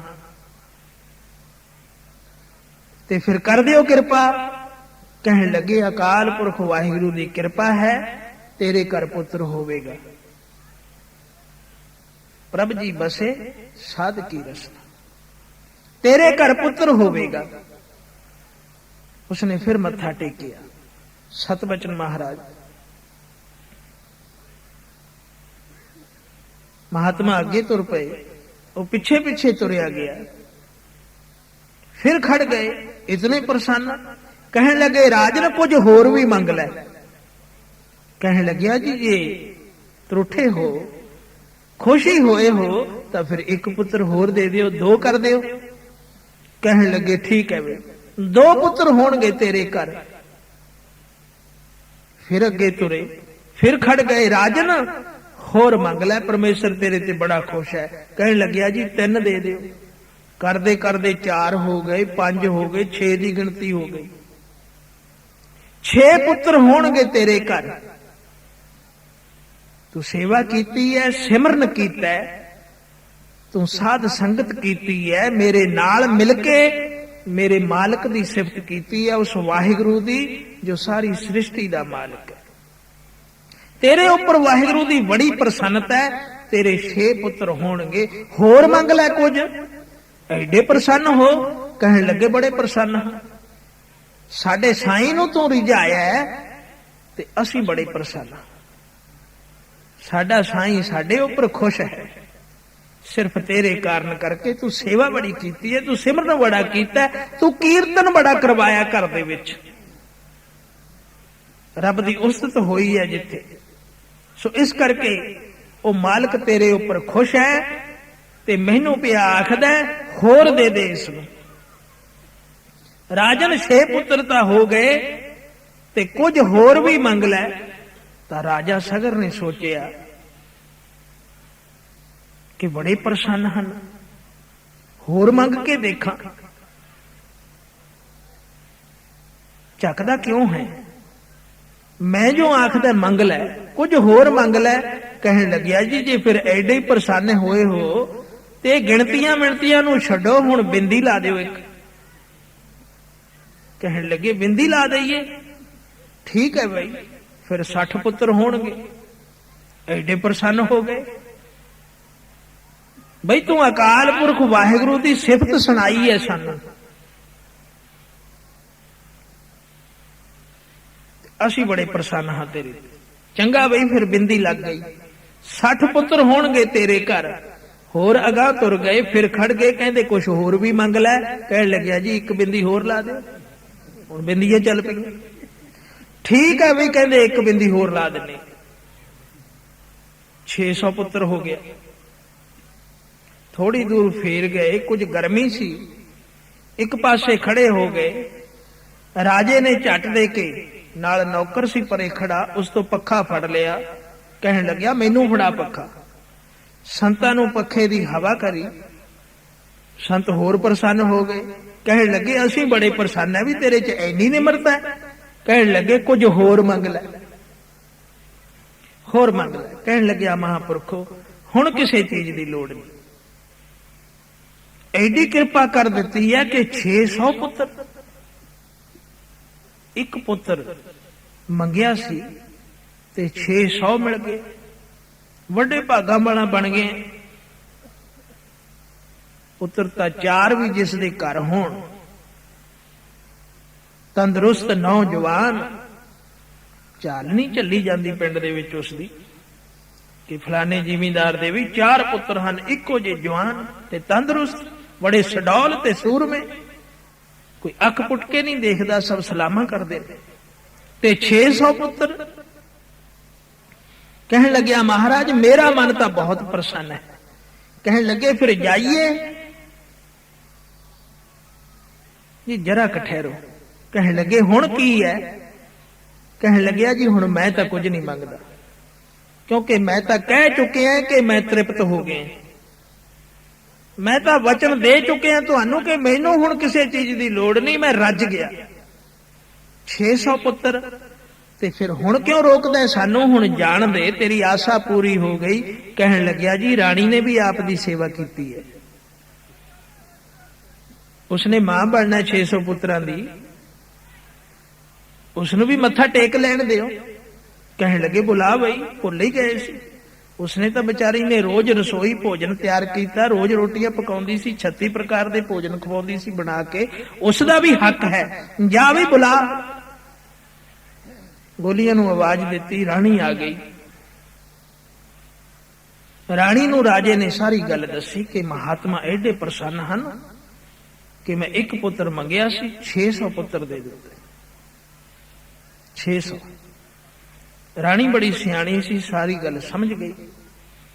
उसने जाके चरना ते मत्था टेकिया, संतां ने सिर ते हाथ रखिया, मेहर दा बच्चा तू भी मंग लै कुछ। हुण मावां नूं तां पुत्र बहुत प्यारे हुंदे, मावां तां कदे थकदियां ही नहीं, वो कहदियां पुत्र मिली जाण, जिन्ने मर्जी मिली जाण, थोड़े ही थोड़े ने। मां कदों रजदी है? पुत्र मिठे मेवे हन,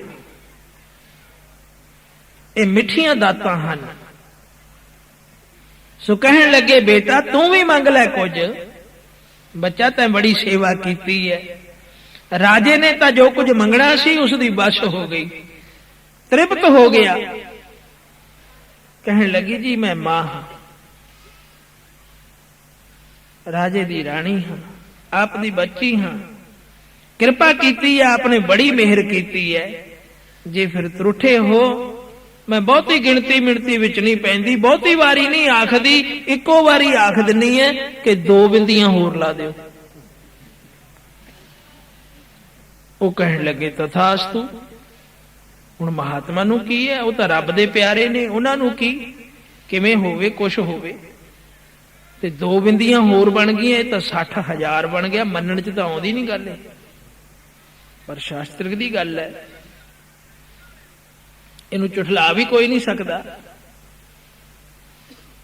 60,000 पुत्र राजे सगर नूं बर मिल गया महात्मा दा।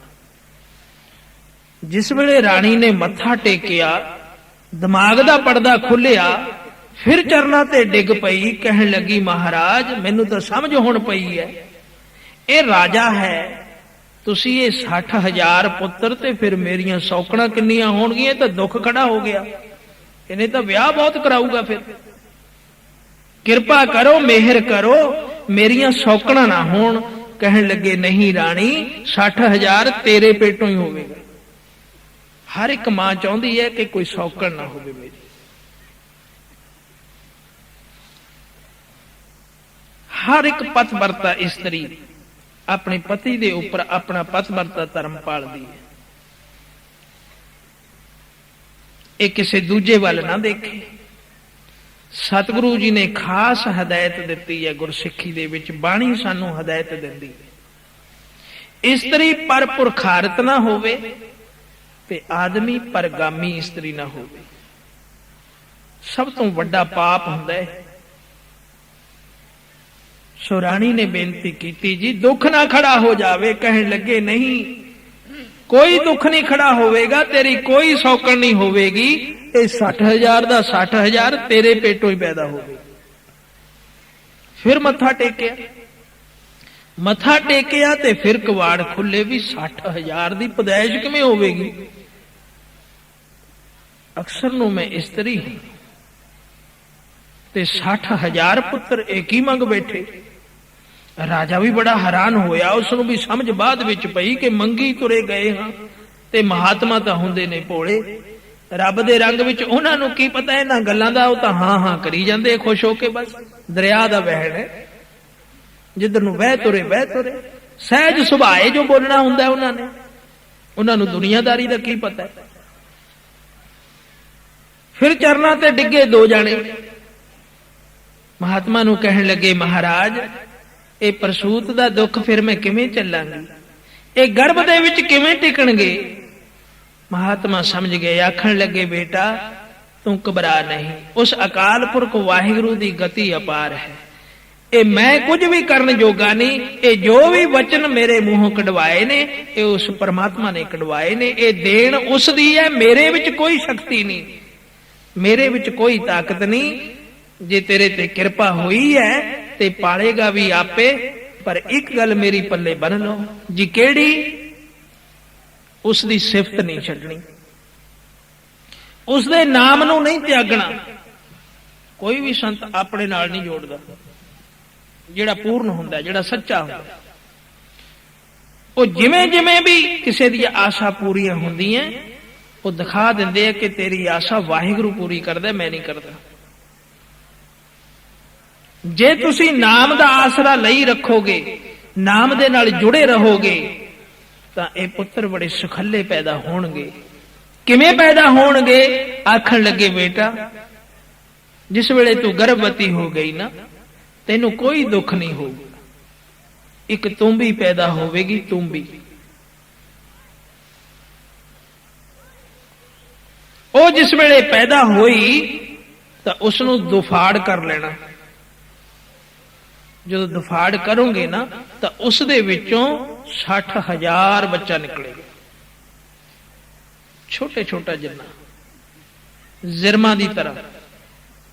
पर फिक्र नहीं करना, जे नाम दा आसरा रखोगे तो वह थोड़े ही दिनां दे विच वड्डे हो जाणगे, कुछ महीनिਆਂ ਦੇ ਵਿੱਚ ही ਵੱਡੇ हो जाणगे, अपने आप ਨੂੰ संभालण लग जाणगे जी। सत बचन सो इसे तरह होया। पर हदायत दिती सी हंकार नहीं करना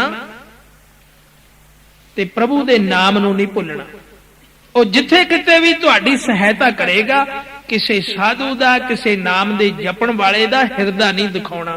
सतगुरु जी बाणी विच भी आखदे ने फरीद जी, जे तो प्रिया की सिक हियाओ ना किसे ठही दा। किसे दे हिरदे नूं ढा ना ला।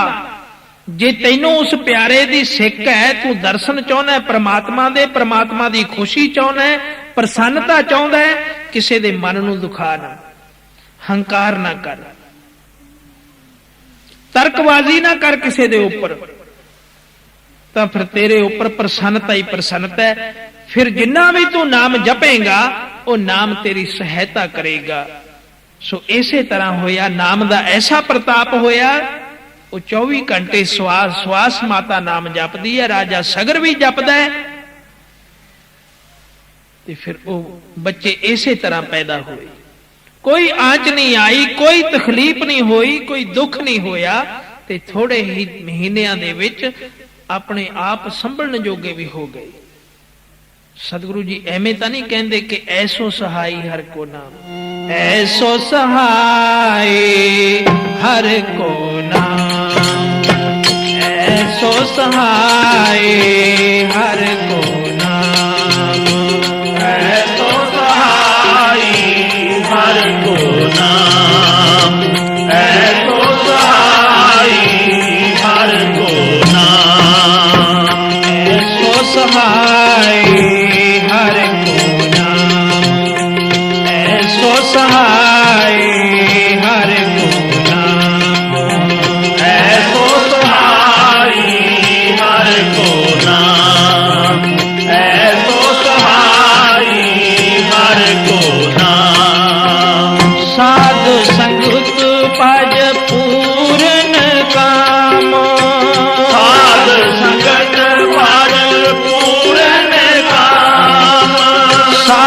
संगत भज पूरन काम। साध संगत भज पूरन काम। ऐसो सहाय हर को नाम, ऐसो सहाय हर को नाम। ऐसो सहाय हर को नाम। ऐसो सहाय हर को नाम। ऐसो सहाय हर को नाम। नाम ने ऐसी सहायता की थी, महात्मा ने नाम बख्श दिता, वो प्रभु का नाम जपन लग पे, सारे काम सुखले हो गए। राजे सगर दे घर जो एक पुत्र नहीं सी हुंदा, 60,000 पुत्रां दी दात प्राप्त हो गई। ये हुण घर दी फौज बन गई। जदों जवान होए 60,000 पुत्र इको जिड्डा, हम उम्र जवान हो गए। राजे सगर नूं हंकार हो गया, राजे सगर नूं हंकार हो गया।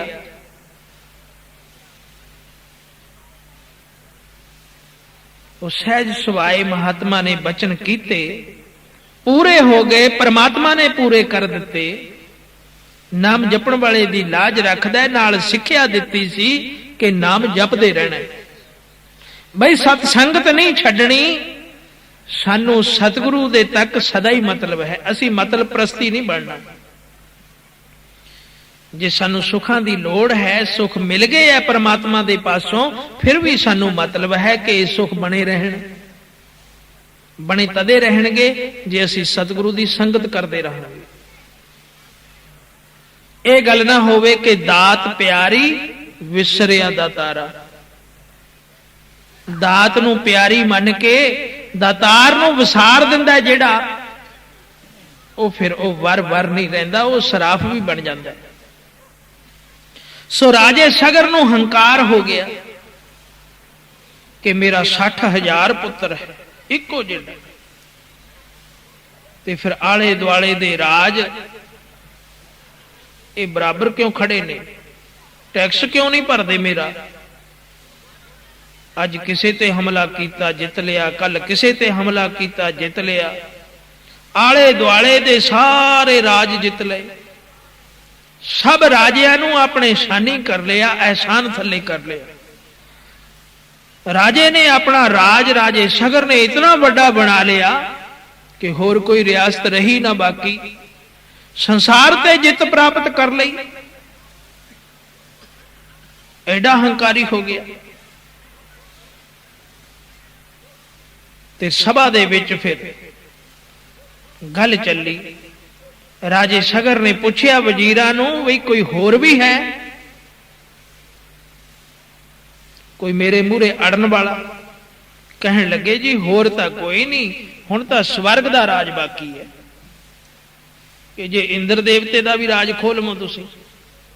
क्या चीज है इंद्र तुहाडे अगे? पर फिर हंकार इतना बढ़ गया, कहने लगे अच्छा इंद्र भी कोई राजा है, उसनों भी जितांगा, स्वर्ग दा राज भी प्राप्त करांगा। पर उसनों ये नहीं पता ये सब कुछ जो मिलता है नाम दे आसरे नाल मिलता है। सत्संगत होणों हट गई, घर दे विच महापुरखां दी आउणी जाणी हट गई, गुरसिखां दा आउणा जाना हट गया, गुरु प्यार वाले हट गए आउणों, क्योंकि रोज ही युद्ध हुंदे रहिंदे ने। राजा सेवा सिमरन छड्ड गया, सत्संगत छड्ड गया, बस 60,000 पुत्र दे उपर ही मान रखन लग पिया। इहो मेरा सब कुछ है, उन्हां दे लाड प्यार दे विच ही फिरदा रहिंदा है। सारे राज जित लए, हंकार हो गया ते तैयारी कर लई एक दिन कि चलो बई हुण इंद्र दा राज जितना। घोड़ा छड्डिया स्वर्ग देश वल नूं, समेर वल नूं घोड़े दा मूंह करके छड्ड दिता। राजे घोड़े छड्डदे सन, कोई बई इस नूं फड़ लवे। जिहड़ा फड़ लएगा वो समझिया जाएगा कि मैं लड़ना चाहना, मैं तेरी शानी नहीं भरदा, मैं तेरे एहसान थले नहीं आउंदा। ਫਿਰ ਫੜਦਾ ਤਾਂ ਉਹੀ ਹੈ ਨਾ ਜਿਹੜਾ ਕੋਈ ਅੜਨ ਜਾਣਦਾ ਹੋਵੇ, ਬਰਾਬਰ ਹੋਵੇ, ਤਾਕਤ ਹੋਵੇ ਜਿਸ ਦੇ ਵਿੱਚ। ਘੋੜਾ ਛੱਡਿਆ, ਸਾਰੇ ਦੇਸ਼ਾਂ ਦੇ ਵਿੱਚ ਘੋੜਾ ਫਿਰਿਆ, ਕਿਸੇ ਨੇ ਨਹੀਂ ਫੜਿਆ। ਸਾਰੇ ਛਾਨੀ ਭਰਦੇ ਨੇ ਤੇ ਹੁਣ ਘੋੜੇ ਨੇ ਰੁਖ ਕਰ ਲਿਆ ਸੁਮੇਰ ਵੱਲ ਨੂੰ, ਇੰਦਰ ਰਾਜ ਵੱਲ ਨੂੰ ਮੂੰਹ ਕਰ ਦਿੱਤਾ ਉਸ ਦਾ। ਇੰਦਰ ਨੂੰ CID ਪਹੁੰਚ ਗਈ ਕਿ ਰਾਜਾ ਸਗਰ, ਜਿਸ ਦਾ 60,000 ਤਾਂ ਪੁੱਤਰ ਹੀ ਫੌਜੀ ਹੈ ਤੇ ਬਾਕੀ ਅਲੱਗਾ ਹੈ ਫੌਜ ਉਸਦੀ, ਜਿੰਨੇ ਰਾਜੇ ਜਿੱਤੇ ਨੇ ਉਹ ਫੌਜ ਵੀ ਉਸਦੀ ਬਣ ਗਈ। ਕਰੋੜਾਂ ਦੇ ਹਿਸਾਬ ਨਾਲ ਫੌਜ ਹੈ ਉਸਦੇ ਕੋਲ, ਇਤਨਾ ਸਮਾਨ ਹੈ, ਇਤਨਾ ਬਲ ਹੋ ਗਿਆ ਉਸ ਦੇ ਵਿੱਚ। ਸੋ ਇੰਦਰ ਦੇ ਪਾਸ ਜਿਸ ਵੇਲੇ ਗੱਲ ਪਹੁੰਚੀ ਤਾਂ ਉਸਨੇ ਵੀ ਦੇਵਤਿਆਂ ਨੂੰ ਸੱਦ ਕੇ ਮੀਟਿੰਗ ਕੀਤੀ, ਮਸਲਤ ਕੀਤੀ ਵੀ ਕੀ ਕੀਤਾ ਜਾਵੇ। ਬਈ ਦੇਵਤਿਆਂ ਨੇ ਬਾਹਾਂ ਖੜੀਆਂ ਕਰ ਦਿੱਤੀਆਂ ਜੀ, ਉਸਦੇ ਪਾਸ ਫੌਜ ਬੜੀ ਹੈ, ਉਹ ਨਹੀਂ ਛੱਡੇਗਾ, ਉਸਦੇ ਨਾਲ ਲੜਨ ਦੀ ਸਮਰੱਥਾ ਸਾਡੇ ਪਾਸ ਹੈ ਹੀ ਨਹੀਂ। ਐਰਾਵਤ ਹਾਥੀ ਦਾ ਮਾਲਕ ਇੰਦਰ ਤੇ ਐਰਾਵਤ ਨੂੰ ਚਲਾਉਣ ਵਾਲੇ ਜਿਹੜੇ ਕੋਚਵਾਨ ਸਨ, ਉਹ ਸ਼ਕਤੀਆਂ ਨੇ ਵੀ ਜਵਾਬ ਦੇ ਦਿੱਤਾ ਕਿ ਇਸ ਦੇ ਪਾਸ ਐਸੇ ਘੋੜੇ ਨੇ, ਸਾਡੇ ਹਾਥੀ ਉੱਥੇ ਕੁਝ ਨਹੀਂ ਕਰ ਸਕਣਗੇ। ਬਈ ਕੀ ਕੀਤਾ ਜਾਵੇ? ਕਹਿਣ ਲੱਗੇ ਜੀ ਕੁਝ ਵੀ ਨਹੀਂ, ਬਸ ਰਾਜ ਛੱਡ ਕੇ ਪਰੇ ਹੋ ਜਾਓ। ਇੰਦਰ ਦੇਵਤਾ ਕਹਿਣ ਲੱਗਿਆ ਸਵਰਗ ਦਾ ਰਾਜ ਇਸ ਨੂੰ ਦੇ ਦਈਏ। ਕੋਈ ਜਪ ਤਪ ਨਹੀਂ ਕੀਤਾ ਇਸਨੇ, ਕੁਝ ਨਹੀਂ ਕੀਤਾ, ਇਹ ਕਿਸ ਦੇ ਬਲ ਨਾਲ ਚੜਿਆ ਆਉਂਦਾ? ਕਿਉਂ ਚੜਿਆ ਆਉਂਦਾ? ਵੀ ਇਸ ਦੀ ਕੋਈ ਖਾਮੀ ਲੱਭੋ। ਤਾਂ ਫਿਰ ਗੁਪਤਚਰ ਭੇਜੇ, ਜਿਹੜੇ ਰਾਜ ਮਹੱਲ ਵਿੱਚ ਜਾ ਕੇ ਗੁਪਤ ਤੌਰ ਤੇ ਇਸਤਰੀਆਂ ਵੀ, ਬੰਦੇ ਵੀ, ਕਈ ਤਰ੍ਹਾਂ ਦੇ ਹਾਵ ਭਾਵ ਕਰਨ ਵਾਲੇ ਇਹਨਾਂ ਦੇ ਪਰਿਵਾਰ ਤੱਕ ਪਹੁੰਚ ਗਏ, ਰਾਣੀ ਤੱਕ ਪਹੁੰਚ ਗਏ। ਪਤਾ ਲਿਆ ਕਿ ਇਹ ਇਤਨਾ ਬਲ ਆਇਆ ਕਿਵੇਂ ਇਸ ਦੇ ਵਿੱਚ, ਇਹ 60,000 ਪੁੱਤਰ ਕਿਵੇਂ ਹੋ ਗਿਆ ਇਸ ਦਾ, ਇਹ ਤਾਂ ਕਦੇ ਸੁਣਿਆ ਹੀ ਨਹੀਂ। ਤਾਂ ਫਿਰ ਸਭ ਕੁਝ ਪਤਾ ਲੱਗ ਗਿਆ ਕਿ ਇਹ ਮਹਾਪੁਰਸ਼ਾਂ ਦੀ ਦੇਣ ਹੈ। ਸਾਧੂ ਆਏ ਸੀ, ਕੋਈ ਮਹਾਪੁਰਖ ਆਏ ਸੀ, ਪੂਰਨ ਸੰਤ ਆਏ ਸੀ, ਉਹਨਾਂ ਦੀ ਸਤ ਸੰਗਤ ਕੀਤੀ ਇਸਨੇ ਤੇ ਉਹ ਵਰ ਦਿੰਦੇ ਗਏ। ਬਈ ਹੋਰ ਵੀ ਆਖਿਆ ਉਹਨਾਂ ਨੇ ਕੁਝ, ਕਹਿਣ ਲੱਗੇ ਜੀ ਇੱਕ ਗੱਲ ਹੋਰ ਆਖੀ ਸੀ ਕਿ ਜੇ ਤੂੰ ਨਾਮ ਦਾ ਆਸਰਾ ਲਈ ਰੱਖੇਗਾ ਤਾਂ ਇਹ ਵਰ ਵਰ ਹੀ ਰਹੇਗਾ, ਪਰ ਜੇ ਹੰਕਾਰੀ ਹੋ ਗਏ, ਨਾਮ ਨੂੰ ਛੱਡ ਜਾਏਗਾ, ਸਤ ਸੰਗਤ ਨੂੰ ਛੱਡ ਜਾਏਗਾ, ਗੁਰਸਿੱਖਾਂ ਪਿਆਰਿਆਂ ਭਗਤਾਂ ਦੀ ਸੇਵਾ ਛੱਡ ਜਾਵੇਗਾ, ਗਰੀਬਾਂ ਦੀ ਸਹਾਇਤਾ ਨਹੀਂ ਕਰੇਗਾ, ਲੰਗਰ ਨਹੀਂ ਚਲਾਏਗਾ, ਤਾਂ ਫਿਰ ਇਹ ਵਰ ਸਰਾਫ ਵੀ ਹੋ ਸਕਦਾ ਹੈ। ਸੋ ਜੀ ਰਾਜਾ ਹੁਣ ਹੰਕਾਰੀ ਹੋ ਗਿਆ। ਇੰਦਰ ਦੇਵਤੇ ਨੂੰ ਇਹ ਖਬਰ ਮਿਲੀ ਜਿਸ ਵੇਲੇ ਗੁਪਤਚਰਾਂ ਨੇ ਆ ਕੇ ਦੱਸਿਆ ਕਿ ਆਹ ਖਾਮੀ ਹੈ। ਰਾਜਾ ਇੰਦਰ ਬੜਾ ਵਿਦਵਾਨ ਹੈ, ਉਹ ਸਮਝ ਗਿਆ, ਕਹਿਣ ਲੱਗਿਆ ਬਸ ਹੁਣ ਤੁਹਾਡੀ ਲੋੜ ਨਹੀਂ, ਮੈਂ ਇਕੱਲਾ ਹੀ ਬਹੁਤ ਹੈ।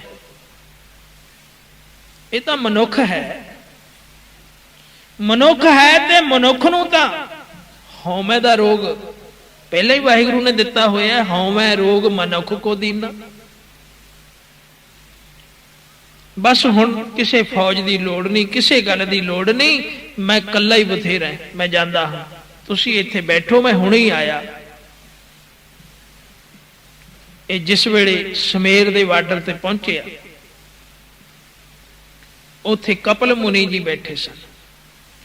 ਕਪਲ ਮੁਨੀ ਸਮਾਧੀ ਲਾ ਕੇ ਬੈਠੇ ਸਨ, ਸਿਮਰਨ ਕਰਦੇ ਸਨ ਕਈ ਸਾਲਾਂ ਤੋਂ, ਆਨੰਦ ਵਿੱਚ ਹੋਏ ਬੈਠੇ ਹੈ। ਅੱਖਾਂ ਦੀ ਕੁੱਲੀ ਪਾਈ ਹੈ, ਇੱਕ ਹੋਰ ਕੁਝ ਨਹੀਂ ਹੈ, ਫਕਰ ਹਨ, ਕੋਈ ਲੋਭ ਨਹੀਂ, ਲਾਲਚ ਨਹੀਂ, ਬੜੀ ਤਪੱਸਿਆ ਹੈ,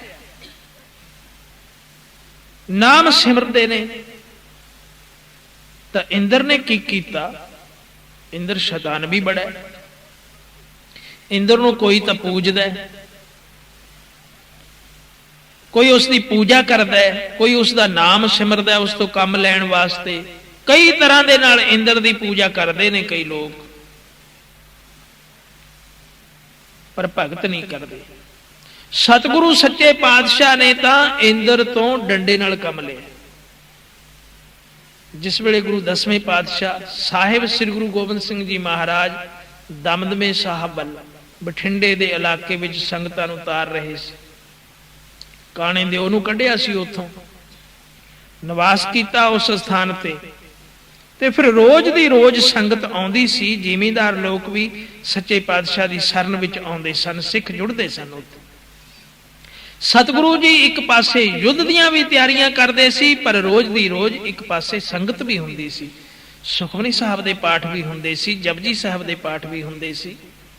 ਇੱਕ ਪਾਸੇ ਸ਼ਕਤੀ ਹੈ, ਦੂਜੇ ਪਾਸੇ ਭਗਤੀ ਹੈ। ਸੋ ਇੱਕ ਦਿਨ ਜ਼ਿਮੀਂਦਾਰ ਲੋਕ ਆਏ, ਭਾਈ ਡੱਲਾ ਵੀ ਉੱਥੇ ਬੈਠਾ ਸੀ। ਉਹ ਗੁਰੂ ਕਾ ਸਿੱਖ ਬਣ ਚੁੱਕਿਆ ਸੀ, ਅੰਮ੍ਰਿਤਧਾਰੀ ਹੋ ਚੁੱਕਿਆ ਸੀ। ਜਿੰਨਾ ਚਿਰ ਅੰਮ੍ਰਿਤਧਾਰੀ ਨਹੀਂ ਬਣਿਆ ਉਹਨਾਂ ਚਿਰ ਸਤਿਗੁਰੂ ਜੀ ਨੇ ਉਸ ਨੂੰ ਇਹ ਗੱਲ ਨਹੀਂ ਆਖੀ ਕਿ ਤੈਨੂੰ ਦਰਗਾਹ ਦੇ ਵਿੱਚ ਥਾਂ ਮਿਲੇਗੀ। ਉਹ ਕਹਿੰਦਾ ਸੀ, ਮਹਾਰਾਜ ਥੋੜੀ ਜੀ ਜਗ੍ਹਾ ਦਰਗਾਹ ਦੇ ਵਿੱਚ ਮੈਨੂੰ ਵੀ ਮਿਲ ਜਾਵੇ। ਸਤਿਗੁਰੂ ਜੀ ਕਹਿਣ ਲੱਗੇ, ਡੱਲਿਆ ਬਿਲਕੁਲ ਨਹੀਂ, ਤੇਰੇ ਵਾਸਤੇ ਉੱਥੇ ਕੋਈ ਥਾਂ ਨਹੀਂ।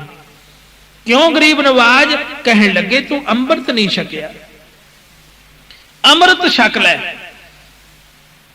ਸਤਵਚਨ ਉਸਨੇ ਅੰਮ੍ਰਿਤ ਛਕ ਲਿਆ।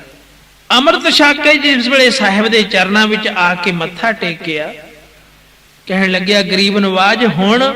ਕਹਿਣ ਲੱਗੇ, ਕਿਆ ਪੁੱਛਦਾ ਹੈ? ਡੱਲਿਆ, ਤੇਰੇ ਵਾਸਤੇ ਤਾਂ ਗੁਰੂ ਨਾਨਕ ਦੀ ਗੋਦ ਤਿਆਰ ਹੈ। ਤੂੰ ਇੰਨੀ ਕੁ ਜਗ੍ਹਾ ਭਾਲਦਾ ਹੈ, ਸੂਈ ਦੇ ਨੱਕੇ ਜਿੰਨੀ? ਉਹ ਤੇਰੇ ਵਾਸਤੇ ਤਾਂ ਪਲੰਗ ਤਿਆਰ ਨੇ। ਤੂੰ ਅੰਮ੍ਰਿਤਧਾਰੀ ਹੋ ਗਏ, ਗੁਰੂ ਵਾਲਾ ਬਣ ਗਏ ਹੈ। ਹੁਣ ਗੁਰੂ ਨਾਨਕ ਸੱਚੇ ਪਾਤਸ਼ਾਹ ਦੇ ਸੱਚਖੰਡ ਵਿੱਚ ਤੈਨੂੰ ਜਗ੍ਹਾ ਮਿਲੇਗੀ, ਬਾਹਰ ਨਹੀਂ। ਅੰਮ੍ਰਿਤਧਾਰੀ ਜਿਹੜਾ ਬਣ ਜਾਂਦਾ ਉਹਦੇ ਉੱਪਰ ਸਤਿਗੁਰੂ ਦੀ ਐਡੀ ਪ੍ਰਸੰਨਤਾ ਆ ਜਾਂਦੀ। ਸੋ ਉਸ ਵੇਲੇ ਕੁਝ ਜ਼ਿਮੀਂਦਾਰ ਇਕੱਠੇ ਹੋ ਕੇ ਵੀ ਆਏ। ਮੈਂ ਪਹਿਲਾਂ ਵੀ ਤੁਹਾਨੂੰ ਸੁਣਾਇਆ ਨਾ ਵੀ ਇੰਦਰ ਵਰਖਾ ਕਰਦਾ ਤਾਂ ਖੇਤੀ ਹੁੰਦੀ ਹੈ। ਸੋ ਉਸ ਇਲਾਕੇ ਦੇ ਵਿੱਚ ਵੀ ਕਾਫੀ ਚਿਰ ਤੋਂ ਔੜ ਲੱਗੀ ਹੋਈ ਸੀ, ਮੀਂਹ ਨਹੀਂ ਸੀ ਪੈਂਦਾ। ਕਈ ਲੋਕਾਂ ਨੇ ਬੜੀ ਇੰਦਰ ਦੀ ਪੂਜਾ ਵੀ ਕੀਤੀ, ਸਲਹਿਤਾ ਕੀਤੀ,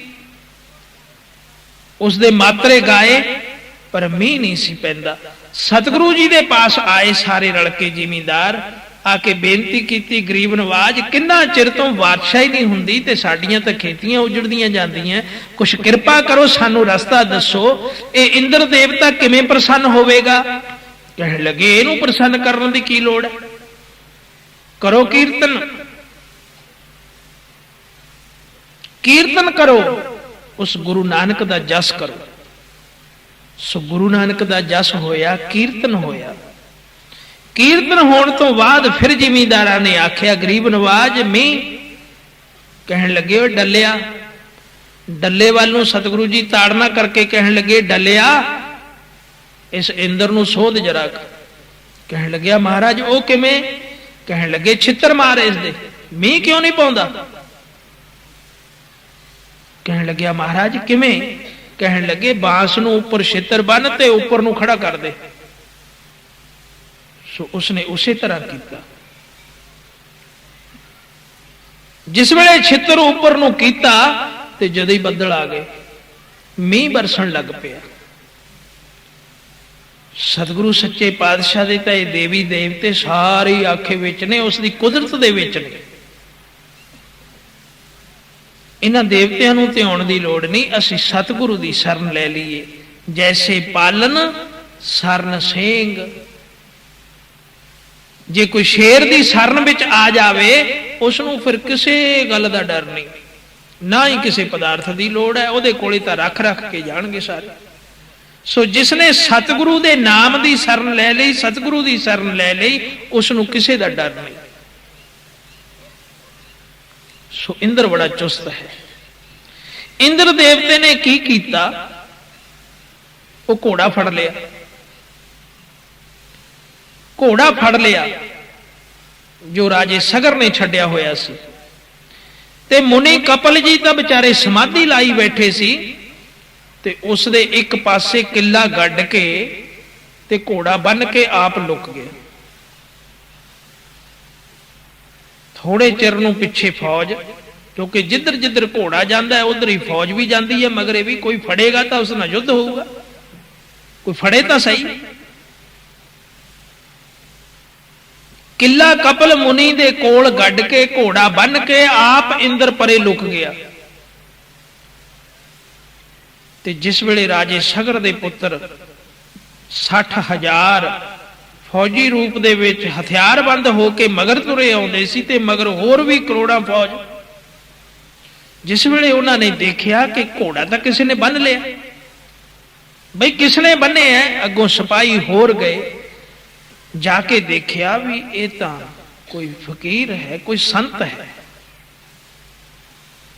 ਇਹ ਤਾਂ ਕੋਈ ਤਪਸਵੀ ਹੈ ਵਿਚਾਰਾ, ਇਸ ਦੇ ਪਾਸ ਤਾਂ ਮਾਲਾ ਫੜੀ ਹੋਈ ਹੈ, ਹਥਿਆਰ ਤਾਂ ਕੋਈ ਇਹਦੇ ਪਾਸ ਹੈ ਨਹੀਂ। ਤੇ ਪਰ ਇਸਨੇ ਵੀ ਘੋੜਾ ਕਿਉਂ ਬੰਨਿਆ? ਫਿਰ ਲੜਨ ਜੋਗਾ ਤਾਂ ਇਹ ਹੈ ਨਹੀਂ, ਹੱਥ ਵਿੱਚ ਮਾਲਾ ਫੜੀ ਹੈ, ਤੇ ਇਸ ਨੂੰ ਨਹੀਂ ਪਤਾ ਕਿ ਘੋੜਾ ਕਿਉਂ ਬੰਨਣਾ। ਐਡਾ ਹੰਕਾਰੀ ਹੈ ਇਹ, ਆਪਦੇ ਆਪ ਦੇ ਵਿੱਚ ਬੜੀ ਤਾਕਤ ਸਮਝਦਾ ਹੈ।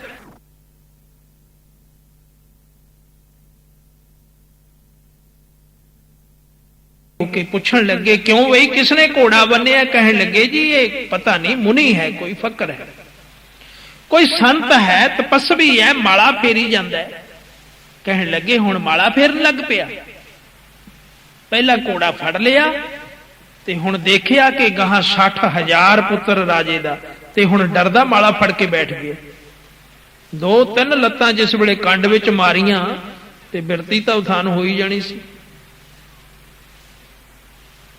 ਕਪਲ ਮੁਨੀ ਜੀ ਉੱਠ ਖੜੇ ਹੋਏ ਸਹਿਜ ਮਤੀ ਦੇ ਨਾਲ, ਦੋਨੋਂ ਹੱਥ ਜੋੜੇ, ਕਿਉਂ ਗੁਰਮੁਖੋ ਕੀ ਗੱਲ ਹੈ? ਕਹਿਣ ਲੱਗੇ ਗੱਲ ਪੁੱਛਦਾ,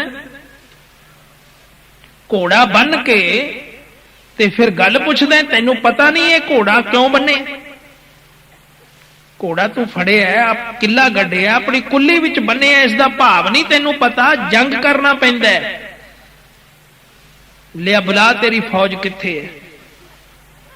ਜਿਹੜੇ 10-20 ਚਾਟੜੇ ਤੇਰੇ ਨਾਲ ਹੈਗੇ ਐ ਉਹਨਾਂ ਨੂੰ ਬੁਲਾ ਲੈ ਤੇ ਜੰਗ ਕਰ ਸਾਡੇ ਨਾਲ। ਉਹਨੇ ਦੋਨੋਂ ਹੱਥ ਜੋੜੇ, ਕਹਿਣ ਲੱਗਿਆ ਪਿਆਰਿਓ ਮੈਨੂੰ ਤਾਂ ਕੋਈ ਪਤਾ ਨਹੀਂ, ਘੋੜਾ ਮੈਂ ਨਹੀਂ ਬੰਨਿਆ। ਉਹਨਾਂ ਨੇ 2-3 ਚਪੇੜਾ ਹੋਰ ਕੱਢ ਮਾਰੀਆਂ। ਝੂਠ ਬੋਲਦਾ ਹੁਣ ਫੌਜ ਦੇਖ ਕੇ ਤੈਨੂੰ ਡਰ ਲੱਗਿਆ? ਤੈਂ ਆਖਿਆ 5-7 ਜਾਣੇ ਹੋਣਗੇ, ਦੇਖ ਨਿਗਾਹ ਮਾਰ ਕੇ, ਅਸੀਂ ਰਾਜੇ ਸਗਰ ਦੇ ਪੁੱਤਰ, ਤੂੰ ਘੋੜਾ ਫੜਿਆ ਕਿਵੇਂ? ਬੜੀ ਦੁਰਦਸ਼ਾ ਕੀਤੀ ਜੀ ਕਪਲ ਮੁਨੀ ਦੀ। ਸੋ ਕਪਲ ਮੁਨੀ ਵਿਚਾਰਾ ਨਿਮਰਤਾ ਦੇ ਵਿੱਚ ਆ ਕੇ ਅੱਗੋਂ ਹਾੜੇ ਕੱਢੀ ਜਾਂਦਾ, ਮੈਂ ਘੋੜਾ ਨਹੀਂ ਬੰਨਿਆ ਬਈ, ਮੈਂ ਬਾਰ-ਬਾਰ ਆਖਦਾ ਤੁਹਾਨੂੰ, ਮੈਂ ਤਾਂ ਨਾਮ ਜਪਣ ਵਾਲਾ ਹਾਂ, ਮੇਰੇ ਹੱਥ ਵਿੱਚ ਮਾਲਾ ਹੈ, ਮੈਂ ਝੂਠ ਨਹੀਂ ਬੋਲਦਾ, ਸੱਚ ਬੋਲਦਾ। ਪਰ ਉਹ ਮੰਨਣੇ ਕੋਈ ਨਾ, ਹੰਕਾਰ ਸੀ। ਰਾਜੇ ਸਗਰ ਨੂੰ ਖਬਰ ਪਹੁੰਚੀ, ਉਹ ਕਹਿਣ ਲੱਗਿਆ ਇਸ ਨੂੰ ਕਹੋ ਯੁੱਧ ਕਰੇ। ਹੰਕਾਰ ਦੇ ਵਿੱਚ ਉਹ ਵੀ ਭੁੱਲ ਗਿਆ ਕਿ ਸਾਧੂ ਜਨ ਜੋ ਨਾਮ ਜਪਦੇ ਨੇ, ਬੰਦਗੀ ਕਰਦੇ ਨੇ, ਉਹ ਕਿਸੇ ਨੂੰ ਕੁਝ ਨਹੀਂ ਕਹਿੰਦੇ, ਉਹਨਾਂ ਨੂੰ ਸਤਾਉਣਾ ਠੀਕ ਨਹੀਂ ਹੁੰਦਾ, ਉਹਨਾਂ ਦੀ ਬੇਅਦਬੀ ਕਰਨੀ ਚੰਗੀ ਨਹੀਂ ਹੁੰਦੀ।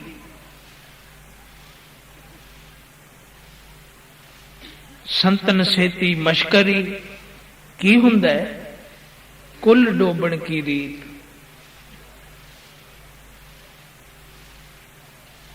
ਕੁੱਲਾਂ ਹੀ ਡੁੱਬ ਜਾਂਦੀਆਂ ਨੇ। ਕਿਸੇ ਵੀ ਜਪਣ ਵਾਲੇ ਨੂੰ ਜਿਹੜਾ ਪਿਆਰ ਦੇ ਵਿੱਚ ਗੁਰੂ ਘਰ ਦੀ ਸੰਗਤ ਕਰਦਾ ਹੈ, ਨਾਮ ਜਪਦਾ ਹੈ, ਸੱਚ ਬੋਲਦਾ ਹੈ, ਉਸ ਦੀ ਬੇਅਦਬੀ ਨਾ ਕਰੋ ਕਦੇ ਵੀ, ਕਿਸੇ ਦਾ ਵੀ ਦਿਲ ਨਾ ਦਿਖਾਓ, ਸਭ ਨੂੰ ਆਪ ਤੋਂ ਉੱਚਾ ਸਮਝੋ। ਬਈ ਕੋਈ ਪਤਾ ਨਹੀਂ ਕਿਸ ਦੇ ਹਿਰਦੇ ਵਿੱਚ ਗੁਰੂ ਨਾਨਕ ਬੈਠਾ ਹੈ, ਅਸੀਂ ਜੇ ਉਸ ਦਾ ਦਿਲ ਦੁਖਾਵਾਂਗੇ ਤਾਂ ਫਿਰ ਸੱਚੇ ਪਾਤਸ਼ਾਹ ਦਾ ਦਿਲ ਦੁਖੇਗਾ, ਨਿਰੰਕਾਰ ਦਾ ਆਸਣ ਡੋਲੇਗਾ, ਤੇ ਉਸ ਦੀ ਸਜ਼ਾ ਫਿਰ ਕੀ ਹੁੰਦੀ ਹੈ। ਸੋ ਰਾਜੇ ਸਗਰ ਨੇ ਆਖਿਆ ਇਸ ਨੂੰ ਆਖੋ ਕਿ ਫੌਜ ਲਿਆ। ਬੜਾ ਸਤਾਇਆ ਕਪਲ ਮੁਨੀ ਨੂੰ, ਬੜੀਆਂ ਚਪੇੜਾਂ ਮਾਰੀਆਂ, ਬੜੀਆਂ ਲੱਤਾਂ ਮਾਰੀਆਂ, ਵਿਚਾਰਾ ਵਾਰ-ਵਾਰ ਬੇਨਤੀਆਂ ਕਰਦਾ ਕਿ ਮੈਂ ਤੁਹਾਡਾ ਘੋੜਾ ਨਹੀਂ ਬਣਿਆ। ਇੰਦਰ ਲੁਕਿਆ ਹੋਇਆ ਦੇਖਦਾ, ਕਹਿਣ ਲੱਗਿਆ ਬਸ ਹੁਣ ਇਹਨਾਂ ਦਾ ਕੰਮ ਹੋਣ ਵਾਲਾ ਹੀ ਹੈ। ਮਨੁੱਖ ਇੱਥੇ ਭੁੱਲ ਜਾਂਦਾ ਹੈ।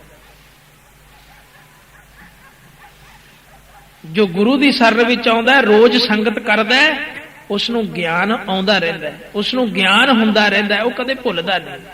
ਜੇ ਉਸ ਤੇ ਕੋਈ ਮੁਸੀਬਤ ਵੀ ਬਣ ਜਾਵੇ, ਗੁਰੂ ਦੀ ਸ਼ਰਨ ਵਿੱਚ ਆ ਕੇ ਰੋਂਦਾ ਹੈ, ਗੁਰੂ ਦੇ ਚਰਨ ਫੜਦਾ ਹੈ, ਸਤਿਗੁਰੂ ਦੀ ਸ਼ਰਨ ਵਿੱਚ ਆਉਂਦਾ ਹੈ, ਸਤਸੰਗਤ ਵਿੱਚ ਆਉਂਦਾ ਹੈ। ਸਤਿਗੁਰੂ ਹਰ ਪਾਸਿਓਂ ਰੱਖਿਆ ਕਰਦਾ ਹੈ, ਸਤਿਗੁਰੂ ਦਾ ਨਾਮ ਹਰ ਪਾਸੇ ਸਾਡੀ ਰੱਖਿਆ ਕਰਦਾ ਹੈ। ਐਸੋ ਸਹਾਈ ਹਰ ਕੋ ਨਾਮ, ਸਾਧ ਸੰਗਤ ਭਜ ਪੂਰਨ ਕਾ। ਜਿਵੇਂ ਜਿਵੇਂ ਅਸੀਂ ਭਜੀ ਜਾਵਾਂਗੇ, ਜਪੀ ਜਾਵਾਂਗੇ, ਸਾਡੇ ਕੰਮ ਪੂਰਨ ਹੁੰਦੇ ਜਾਣਗੇ, ਸਾਡੇ ਕੰਮਾਂ ਵਿੱਚ ਬਰਕਤਾਂ ਆਉਂਦੀਆਂ ਜਾਣਗੀਆਂ। ਸੋ ਕਪਿਲ ਮੁਨੀ ਨੇ ਬੜੀਆਂ ਬੇਨਤੀਆਂ ਕੀਤੀਆਂ, ਪਰ ਨਹੀਂ ਸਮਝੇ, ਸਤਾ ਦਿੱਤਾ ਉਸਦਾ ਮਨ, ਉਹ ਸੱਤ ਗਿਆ ਵਿਚਾਰਾ।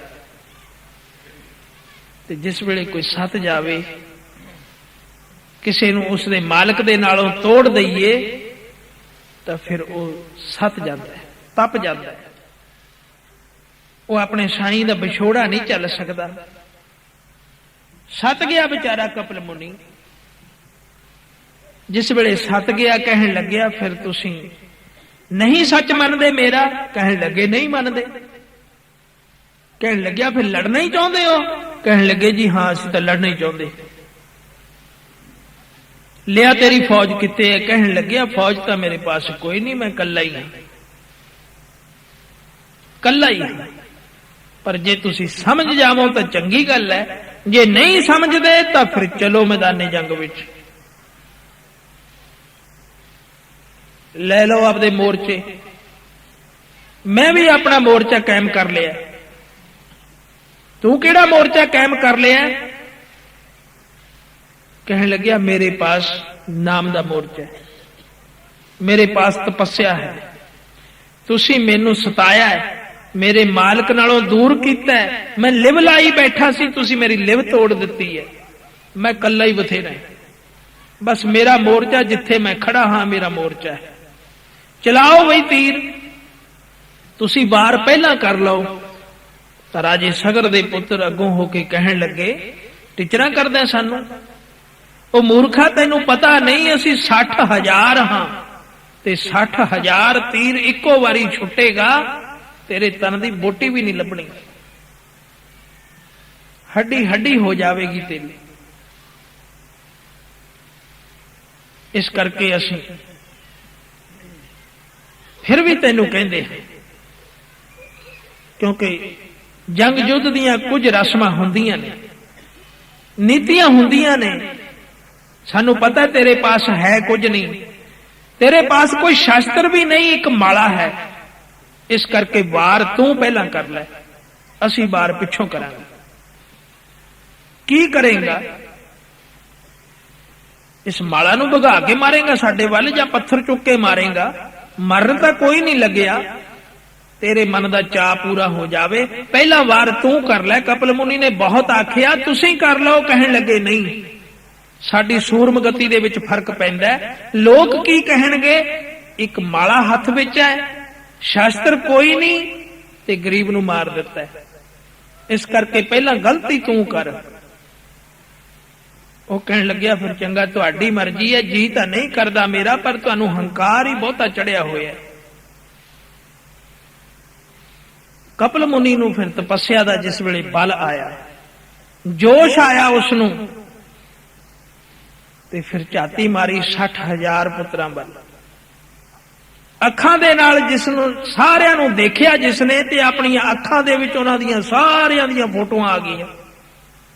ਜਿਸ ਵੇਲੇ ਆ ਗਏ ਅੱਖਾਂ ਦੇ ਸਾਹਮਣੇ, ਤੇ ਹੱਥ ਦੀ ਤਲੀ ਮੂਹਰੇ ਕਰਕੇ ਉੱਤੇ ਫੂਕ ਮਾਰ ਕੇ ਕਹਿੰਦਾ ਭਸਮ ਹੋ ਜਾਓ। ਉਹ ਸਾਰੇ ਭਸਮ ਹੋ ਗਏ, ਸੁਆਹ ਦੀਆਂ ਢੇਰੀਆਂ ਬਣ ਗਈਆਂ, ਸ਼ਾਸਤਰ ਚੱਲ ਹੀ ਨਹੀਂ ਸਕਿਆ ਕੋਈ।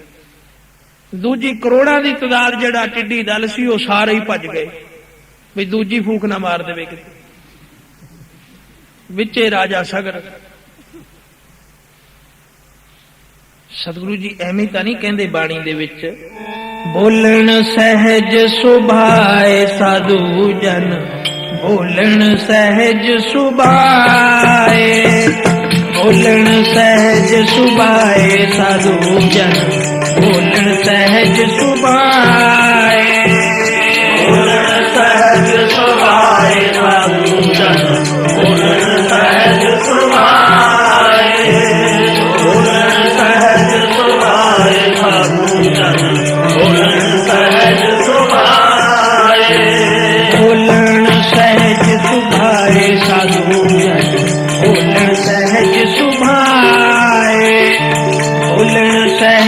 ਸੁਭਾਏ ਸਾਧੂ ਜਨ ਬੋਲਣ ਸਹਿਜ ਸੁਭਾਏ ਬੋਲਣ ਸਹਿਜ ਸੁਭਾਏ ਸਾਧੂ ਜਨ ਬੋਲਣ ਸਹਿਜ ਸੁਭਾਏ ਬੋਲਣ ਸਹਿਜ ਸੁਭਾਏ ਸਾਧੂ ਜਨ ਬੋਲਣ ਸਹਿਜ ਸੁਭਾਏ ਸਾਧੂ ਬੋਲੇ ਸਹਿਜ ਸੁਭਾਏ ਸਾਧੂ ਕਾ ਬੋਲਿਆ ਬਿਰਥਾ ਨ ਜਾਏ ਸਾਧੂ ਬੋਲੇ ਸਹਿਜ ਸੁਭਾਏ ਸਾਧੂ ਕਾ ਬੋਲਿਆ ਬਿਰਥਾ ਨ ਜਾਏ ਸਾਧੂ ਬੋਲੇ ਸਹਿਜ ਸੁਭਾਏ ਸਾਧੂ ਕਾ ਬੋਲਿਆ ਬਿਰਥਾ ਨ ਜਾਏ ਸਾਧੂ ਬੋਲੇ ਸਹਿਜ ਸੁਭਾਏ ਸਾਧੂ ਕਾ ਬੋਲਿਆ ਬਿਰਥਾ ਨ ਜਾਏ ਬੋਲਣ ਸਹਿਜ ਸੁਭਾਏ ਸਾਧੂ ਜਨ ਬੋਲ ਸਹਿਜ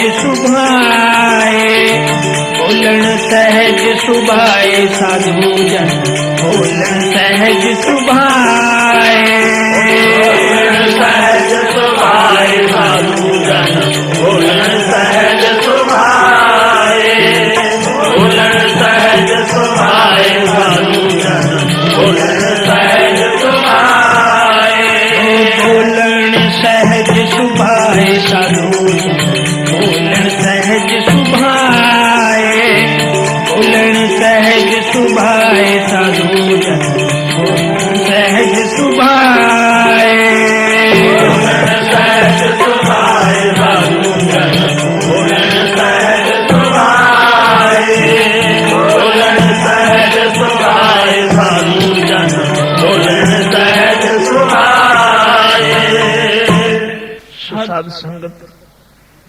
ਸਮਾਂ ਬਹੁਤ ਹੋ ਚੁੱਕਿਆ ਹੈ। ਕੱਲ ਨੂੰ ਵੀ ਆਪਾਂ ਨੇ ਇਸੇ ਤਰ੍ਹਾਂ, ਤੁਸੀਂ ਬੜੇ ਪਿਆਰ ਵਾਲੇ ਹੋ, ਅਸੀਂ ਤਾਂ ਇਸ ਇਲਾਕੇ ਦੀਆਂ ਜਿੰਨੀਆਂ ਸੰਗਤਾਂ ਹਨ ਉਹਨਾਂ ਸਾਰਿਆਂ ਨੂੰ ਹੀ ਸੰਤ ਸਮਝਦੇ ਹਾਂ, ਗੁਰਮੁਖ ਸਮਝਦੇ ਹਾਂ, ਸਭ ਦੇ ਪੈਰਾਂ ਦੀ ਧੂੜ ਹਾਂ। ਤੁਸੀਂ ਬੜੇ ਪਿਆਰ ਵਾਲੇ ਹੋ। ਅਸੀਂ ਗੁਰੂ ਕੀ ਨਗਰੀ ਵਿੱਚ ਜਦੋਂ ਵੀ ਆਉਂਦੇ ਹਾਂ, ਕੀਰਤਨ ਕਰਦੇ ਹਾਂ, ਬੜਾ ਆਨੰਦ ਆਉਂਦਾ ਹੈ। ਤੁਹਾਡੇ ਨਾਲ ਰਲ ਕੇ ਜਿਹੜੀ ਸਤਿਗੁਰੂ ਦੀ ਸਿਫਤ ਦਾ ਆਨੰਦ ਆਉਂਦਾ ਹੈ, ਹੋਰ ਕਿਤੇ ਨਹੀਂ ਮਿਲਦਾ। ਇਕੱਲਿਆਂ ਕੁਝ ਨਹੀਂ ਬਣਦਾ ਜਪ ਤਪ ਕਰਕੇ। ਅੱਜ ਜੋ ਸਮਾਂ ਆਪਾਂ ਸਤਸੰਗਤ ਦੇ ਵਿੱਚ ਗੁਜ਼ਾਰਦੇ ਹਾਂ, ਸਾਖੀਆਂ ਕਰ ਕਰਕੇ, ਸਤਿਗੁਰੂ ਦੀ ਸਿਫਤ ਕਰ ਕਰਕੇ, ਇਹ ਸਮਾਂ ਰਿਸ਼ੀ ਮੁਨੀਆਂ ਨੂੰ ਵੀ ਪ੍ਰਾਪਤ ਨਹੀਂ ਹੋਇਆ ਕਦੇ। ਜਿਹੜੇ ਜਪ ਤਪ ਸੰਜਮ ਕਰਦੇ ਨੇ, ਇਤਨਾ ਮਨ ਖੁਸ਼ ਉਹਨਾਂ ਦਾ ਵੀ ਨਹੀਂ ਹੁੰਦਾ ਕਦੇ, ਜਿੰਨੀ ਪ੍ਰਸੰਨਤਾ ਸਾਨੂੰ ਸਤਿਗੁਰੂ ਪਾਸੋਂ ਮਿਲਦੀ ਹੈ। ਸੋ ਵੱਡੇ ਭਾਗਾਂ ਵਾਲੇ ਹੋ, ਇਲਾਕਾ ਨਿਵਾਸੀਓ, ਹਰਮੰਦਰ ਸਾਹਿਬ ਮੈਂ ਤਾਂ ਆਖਾਂਗਾ ਰੋਜ਼ ਦਰਸ਼ਨ ਕਰਨ ਜਾਇਆ ਕਰੋ, ਪਰ ਫਿਰ ਵੀ ਜਦੋਂ ਵੀ ਕੰਮਾਂ ਧੰਦਿਆਂ ਤੋਂ ਵੇਲ ਮਿਲਦਾ ਹੈ, ਦਰਬਾਰ ਸਾਹਿਬ ਜਾ ਕੇ ਮੱਥਾ ਟੇਕੋ।